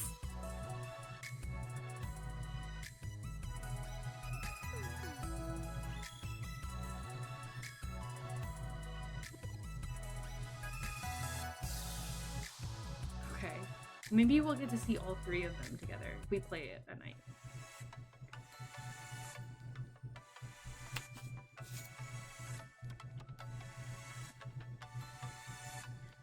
The trio have been rehearsing on and off for the past hour, and I've been offered to come and sit and watch. I'm so glad. I saw the Kickstarter for it a while ago, and then I got a reminder on Kickstarter for it, and I was like, oh, yes. And so I backed it, and then I realized they had the demo, and I was like, I need to play this game expeditiously. Right now, however, only Frey and Mikkel have been running through the song. Hawkins is off on his phone, doing who knows what. He said he was just going to be there for a few minutes, but it's been at least 20. The others are trying to keep rehearsing, but it's not like I didn't catch them both side-eyeing him earlier. Oh, Lord. Thigh holster. Brown thigh holster. Gloves. Gloves. Boob holster. Waist holster. They deserve to have a waist holster. He also deserves to have a boob holster. Oh wait, Frey. For this part, we should prolong the second to last note too. So it's I'm not gonna sing that. It's my way instead of ending it so bluntly. So we're holding this note too? Yes. No, not that one. Don't mark that one. The gloves, the half gloves specifically are a crime against me. The half gloves? What are please. As if, like, they're not dangerous to me as is. You want to end the crescendo right here. Anyway, as I was saying, we could start the crescendo here, but it seems more natural if we started it sooner. But then, why not also here in the final chorus? Well, I suppose we could. He's such a little jerk. I love him.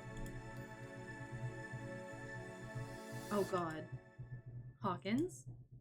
God, it's killing me. I wonder if they'll do that again next. Hawkins, please! Can't you see we're trying to work here? Frustrated, Mikkel claps their pen down on the music stand. Still, Hawkins refuses to pull himself away from his phone, not even with Mikkel's glare inside it. A very, love-hate, enemies to lovers, energy with you and Hawkins, Lowry.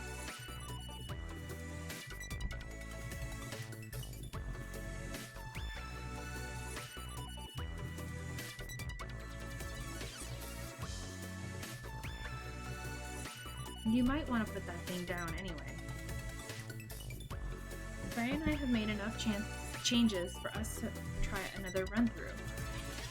Yeah, you know, like the meme where it's like strangles affectionately, and it's like it's like the emoji holding the other emoji, like squeezing it and like shaking it, but he's got like hard eyes.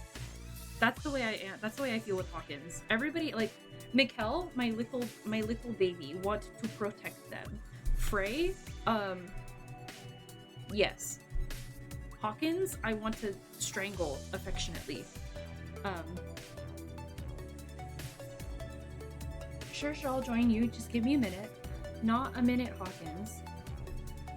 Now. And what? Deprive me of my daily dose of sleaze? What the hell is sleaze? Sleaze? What is that like TikTok, but in this universe?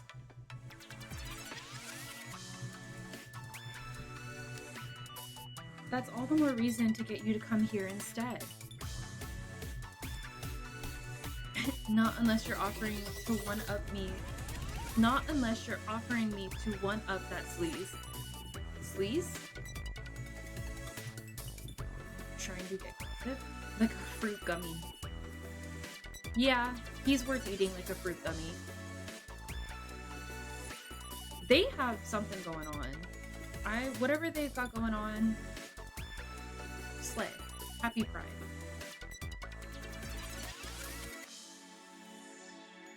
I kind of want to know what sleaze is.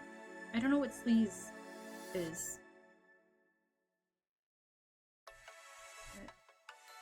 Happy Pride.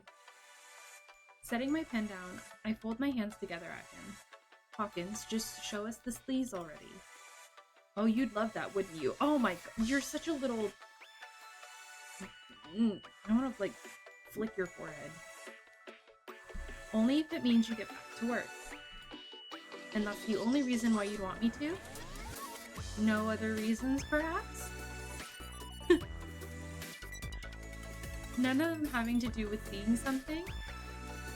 Forbidden? Naughty? Maybe even a little unhinged? Naughty? What is he doing at any time? Yeah, he's like, this is like, if I'm being 100%, this is like May. This is just May, but in a male form.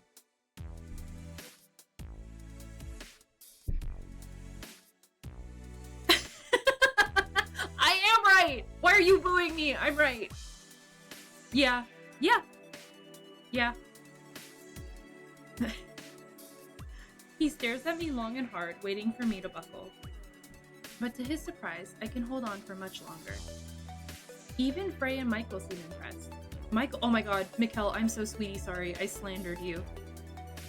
Even Frey and Mikkel seem impressed, though they're trying to hide their laughter to keep me from getting distracted.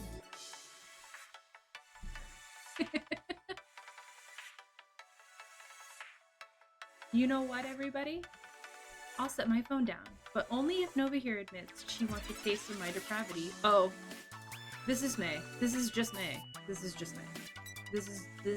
yeah. In that case, you can just stay seated. Show me what's on your phone, Hawkins.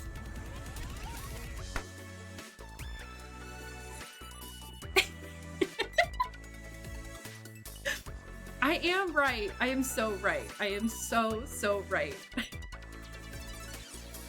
It's probably nothing I haven't seen before anyway. Oh god, don't say things like that either. Then I might just want to hold... Then I might just want to hand you my hard drive while we're at it. He has spicy videos downloaded on that hard drive. Spicy videos.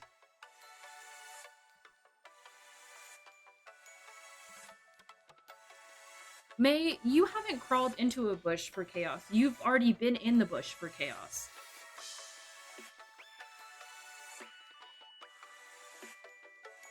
Exactly. Yeah, he doesn't believe in browser history. He thinks that if he like closes the tab, that deletes his history. I know you have. I absolutely believe it. Not if I confiscate it first. Seriously, Hawkins, we're past games for you to be bringing Nova into this. Now, just set the phone aside and come take a look at these edits. Hawkins takes the opportunity to sneak a smirk at me before legging off the seat. With a heavy yawn, he looks over the sheet music from both his friend's shoulders. New title, Bush Crawler. May Mori. Go sit in the naughty corner. The naughty corner. Time out. I know it was, but May. May. So what are we looking at again? I'm giving it to you. I gave it to you. I gave it to you. I most definitely have made a joke like that earlier. Probably with something else Hawkins said, so. Because it's always him. It's always him. Frey and I have been trying to figure out whether we should put another crescendo here or not. You're not. You're just making them worse. You're just solidifying them even more. We've also been trying to... What is it with you and that phone, Hawkins? Mikkel steps aside to reveal Hawkins is secretly scrolling from his phone, his eyes fluttering between it and the sheet music. Really, what has got such a chokehold on you today? So, do you really want to know? You might as well. Oh look, all three of them on screen at once. Everybody take screenshots. They're all here in their idol outfits. White side holster. Shoulder holster. Otherwise, we'll never get anything done at this rate. Well, then you two better sit down and get comfy. I mean, extra comfy. Hawkins, trust me, you're gonna wanna. Sharing a look, Mikkel and Frey choose to remain standing instead. Alright then, don't say I didn't warn you to. With a ready grin, he swings his phone at them like a pendulum. So, have either of you checked the Stellifier tag recently? Look who you're asking. Okay, so we know you're allergic to the internet, but what about you, Mikkel? Seen anything interesting lately on there? Not that I recall. Is there a specific post we're supposed to be looking for? I'm not talking about post, I'm talking about fix. LOL. LOL. LOL. Real. They know. They know! Fix? Is that a new app? I can never keep track of them. He means fan fiction, Frey. Here we go. Here we go. Please tell me that's another new app. No, it's... Don't tell me that what you've been pouring your time... That's what you've been pouring your time into, Hawkins. It does feel like an attack. This feels like such an attack on my person.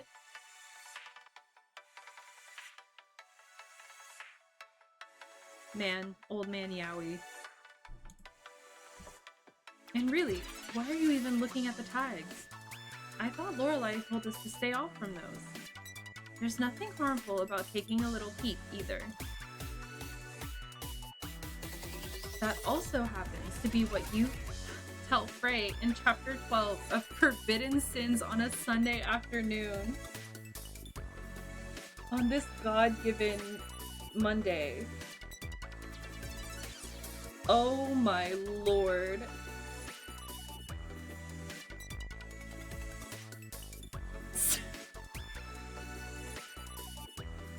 What was it? Was it like Afternoon Delight? Alexa, play Afternoon Delight.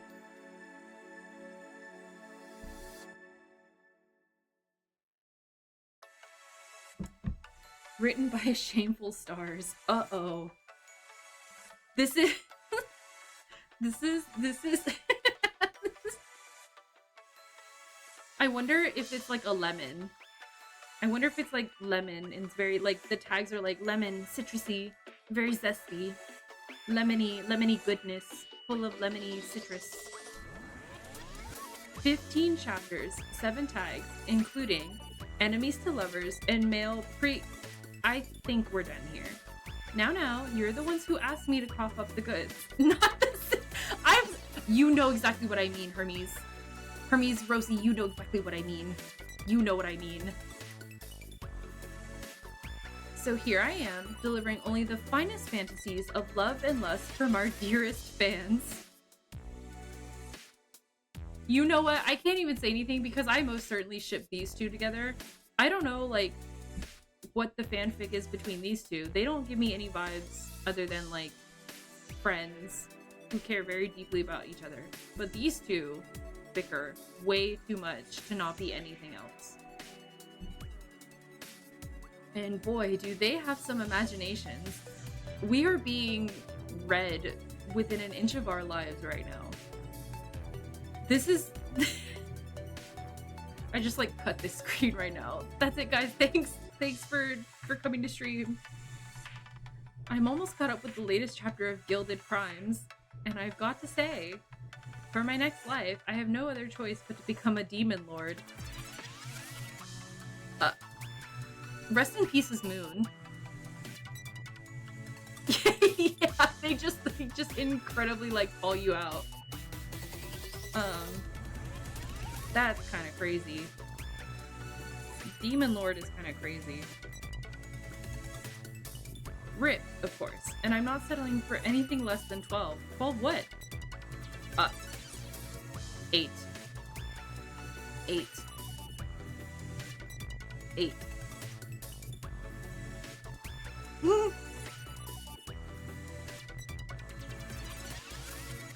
This is so amazing. I love this game. I love this. This is so great. I'm having such a great time. This is so amazing.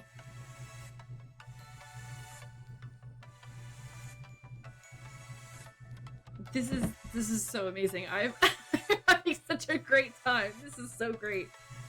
12 what exactly? How about you read this chap? Stop. He's like shorthanding everything. Yeah. Imagine him with like horns and like maybe wings. Yeah. Yeah. Rip mood. I'm so sorry. You're being like publicly attacked. Well, how about you read this chap right here?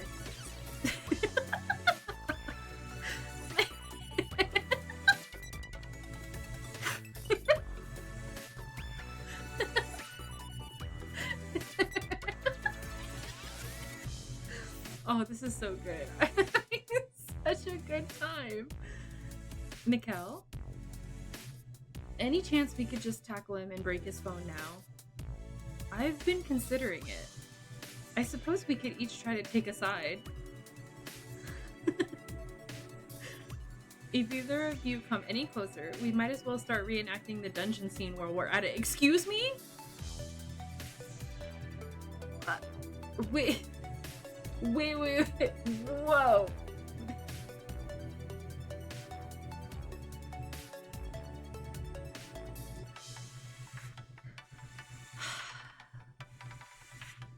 The dungeon scene. The dungeon scene.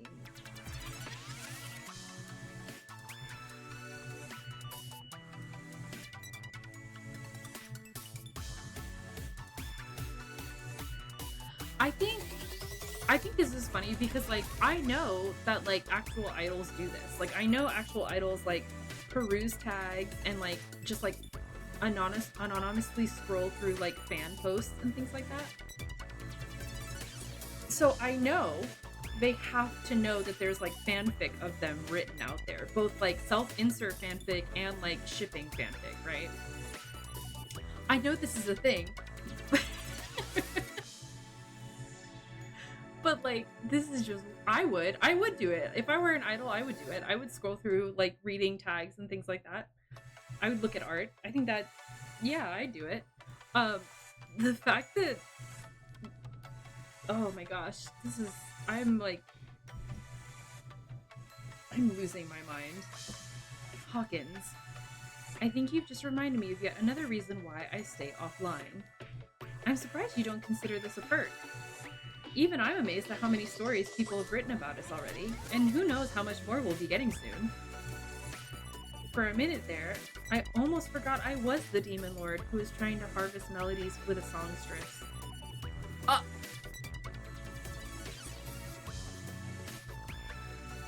Gooped. Gagged. Gobsmacked. Guffawed. I am losing my mind. If that isn't my autobiography, then I don't know what is. Help! Can we...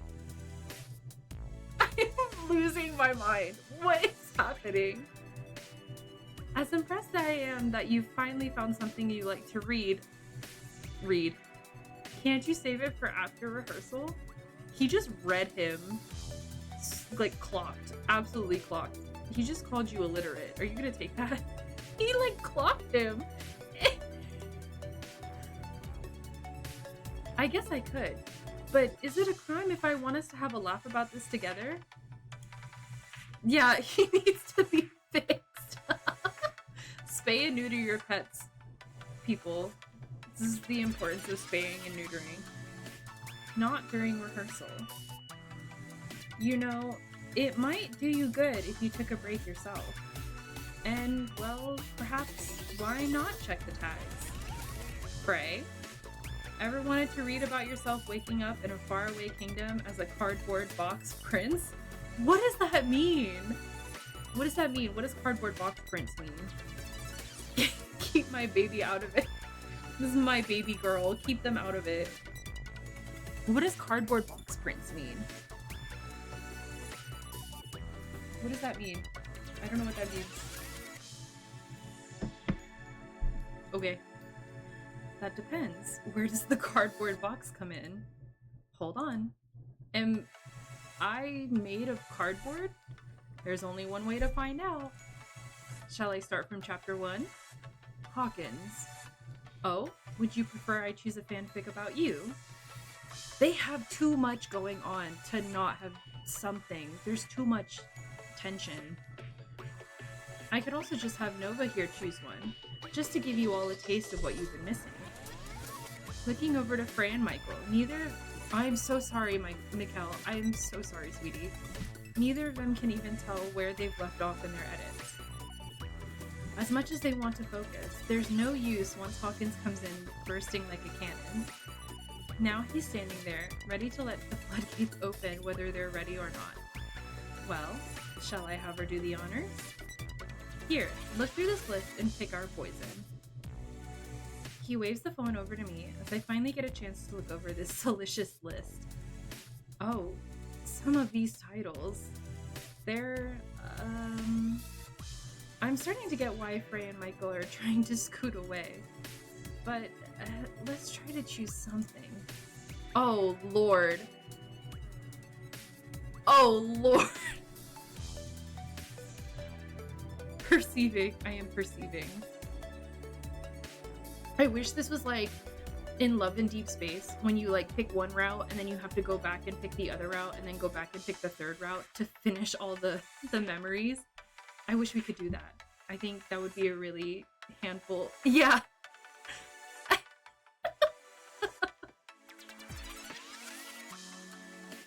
Oh, we're holding Hermes. Slow burn.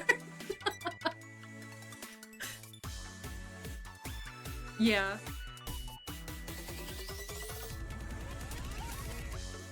Okay. The Pearl Song of the Sea is a slow burn. Backstage heat. Spicy enemies to lovers. We only meet at midnight. No, I think we only meet at midnight would be like forbidden lovers. I don't think it's enemies to lovers. Bro, I wouldn't do that to you. Yeah, that's what I mean. Heavy angst. Heavy angst were like your forbidden lovers. So you can only meet once, like, once a day at like the dead of night when no one else is there. That's what I'm getting from that. No, Ro, I wouldn't do that to you. So which one are we picking?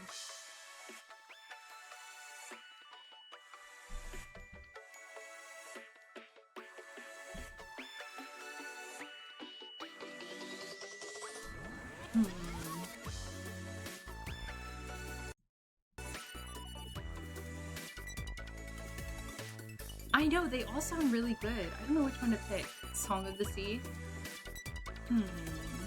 We'll see. Let's see. Let's see if there's anything else. Close your eyes and pick. I'm afraid that I'm gonna like click off of something and like not actively click an actual title. Wait, is this like Pearl Boy? Let me stop. Let me stop. Let me stop. I'm gonna stop.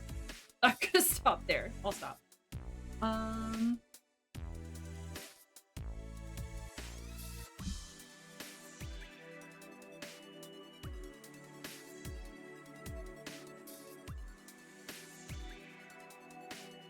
Song of the Sea? Okay. How about the Pearl Song of the Sea? The title sounds surprisingly tame. You think that, but let's see what the synopsis says. As written by Foul. Mikhail's Toast 56. I like this one already. Dear God. The air, the ocean, and effortless beauty, the fins of the immortal. This is who rules over the dangerous seas. When the sea calls their name, they will come. So, what happens when a handsome sailor makes his way into the depths unknown? 42 chapters of maritime bliss, apparently. This one tags all of us in it, so let me see if I can pick a chapter. Huh. What? It's that bad? You tell me. Chapter 34 is called The Siren's Tongue. Stop. I'm...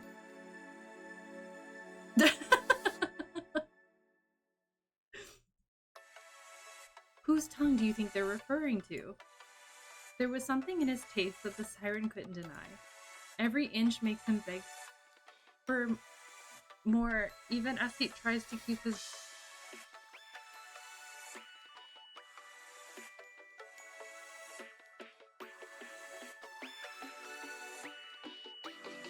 I labeled this as just chatting.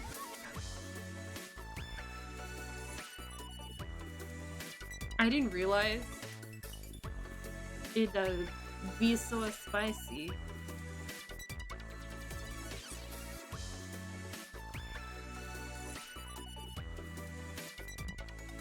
I think it's 42 chapters long total. Yeah, 100. That's okay. They tasted salt in the seas before, but not like this. No, not like this. It was... Oh, there we go! There we go! Was it because Hawkins was forged on land might be made by the very earth Mikhail so disdained? There we go. Yeah. The headcanon. The headcanon is real. Or was it because right now, at this very moment, he was unstoppable, even against water? Ro, if I have to tell you Yeah. If I have to tell you where it comes from, we're gonna have to have a very long talk. That will not be done on stream. I'm gonna get canceled before I even debut. Wow, sounds like I taste exquisite. Killing him. Killing him immediately. And they say romance is dead. I question this siren's taste. Well, I think they're onto something. Is it bad if I can't tell if this is a love scene or Michael's character just ate yours? Hold on, if you say it's both, I'm not spoiling anything. But what I will say is that I'm apparently still alive and well in chapter 40, even though Mikkel won't let me go. Oh, let's go harem. Let's go Mikkel harem. Deserved. In fact, the siren has a cage built for me. Hehehehe. You wish I did. See what I mean? There's so much tension between the two of them. Y'all, I'm not making this up. Every day... Mikkel, every day. Except, you don't need to make me your watery prisoner in this life if you want to throw me in a cage for a bit. I'm surprisingly easy to give orders to, and apparently your siren friend knows that too. Oh, and Prince Spray does as well.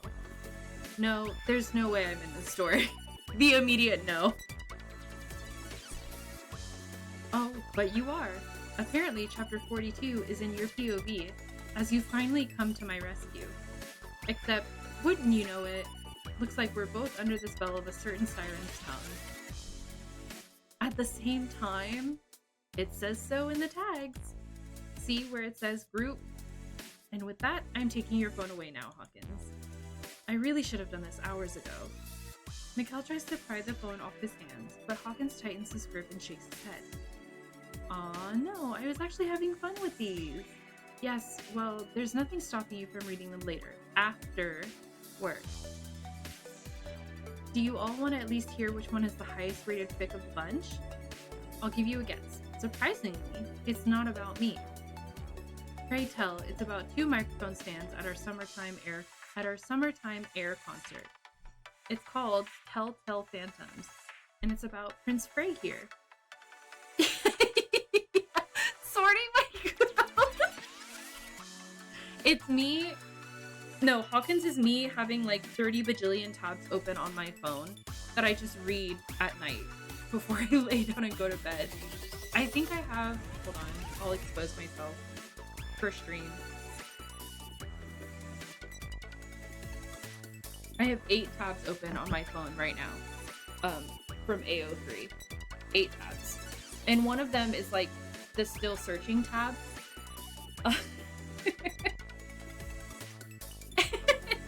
It's still like the tag open on the archive selection that I was on. 8 is what it came down to after I woke up this morning. I read through a bunch before I actually got out of bed. So that was mine like last week. Monday last week. I had 40. No, I had like 30 something open. No, you're not a clown. It's what it is. That's the reality. That's just reality. I know your phone is screaming though. So which kingdom am I ruling in that story?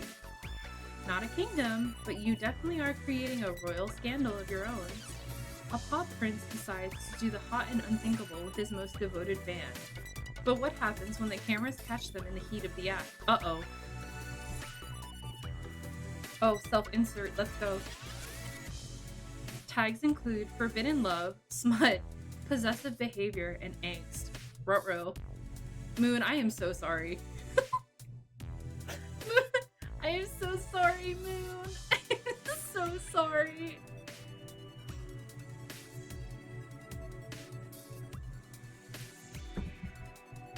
A man who looks like this and has all of these in a tag.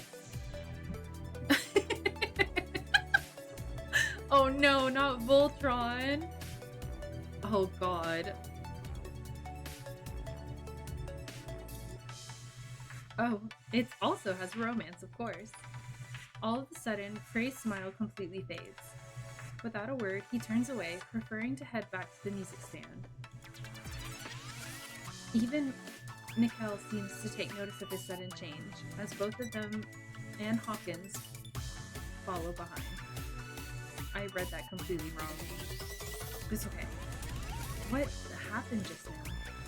Even Hawkins looks like he's trying to figure out what he said, but Mikkel won't let him ask.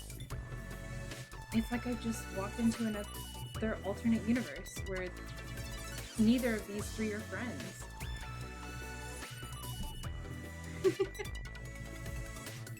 The link for the fanfic? Or the Kickstarter? The Kickstarter is in the pinned comment. The link? Bestie, I think you might have to write it yourself. Instead, they're simply strangers. After a few minutes of silence, Frey looks up. Can I see your phone, Hawkins? You're not going to smash it on the floor, are you? As much as I'd like to do that, I just want to find a link to that story. Real, King, real. Oh. Is it?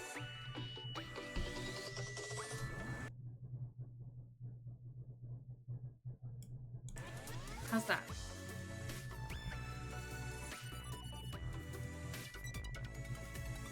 Is that better, Lowry? Okay. I don't know what happened. I must have accidentally bumped it when I was banning the bot.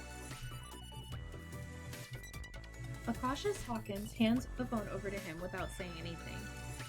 Instead, both he and Mikkel watch quietly as Frey checks the page located to his own phone, not airdropping the link to your own phone. Once he does, he quickly hands the phone back to him. Thank you. You want to talk about it? We have to rehearse now, right? As much as Hawkins wants to say no, he spots Mikkel vehemently shaking their head from behind Frey. At once, he seals his lips and succumbs to a nod. Yeah, we've had our fun. We'll just have to pick these fics up later then. Look at each of them pouting. Cute, cute, cute. Whoosh, whoosh, whoosh, whoosh, whoosh, whoosh, whoosh, whoosh, whoosh, whoosh, whoosh, whoosh.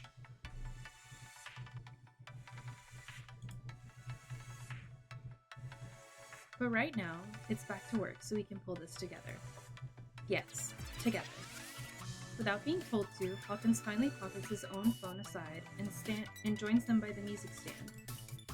If I didn't know better, it's like I really am watching three strangers rehearsing together. But now, the question is, why? For demo purposes, skipping to day 5 nighttime based on... okay.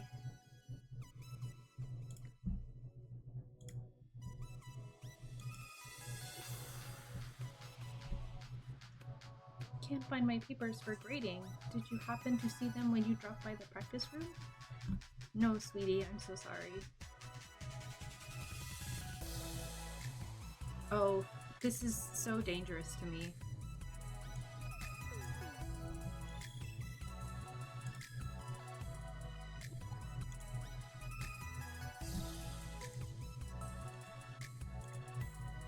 This game is so dangerous to me. So I think we're gonna stop here. Just because we did one of everybody's stories and then we did a main one. I'm very excited for this to come out now. Yeah, we have to get them an AO3 tag and fill it ourselves. I'll revert back to my fanfic writing days. I never really left them, but I can return back to them. It's so good. I'm not surprised, because it very much is my flavor. It's very much my flavor. Oh my gosh, hi! Thank you! Thank you for coming by! I really enjoyed it. I can't wait to play it more. I'll probably play more of the demo off stream. But I'm really excited to play it once the full thing gets released. they're very much my flavor. The whole game is very much my flavor. It's very much my flavor. In that it's idols, specifically older idols. As a second and third gen K-pop stan, this is very much my flavor of niche in terms of the visual novel itself. And I really love it. I'm super excited for it. I am very glad that the devs were so kind to let me stream it. The demo's very fun. It's free, so if you guys want to go play and romance your selected flavor of man, feel free to.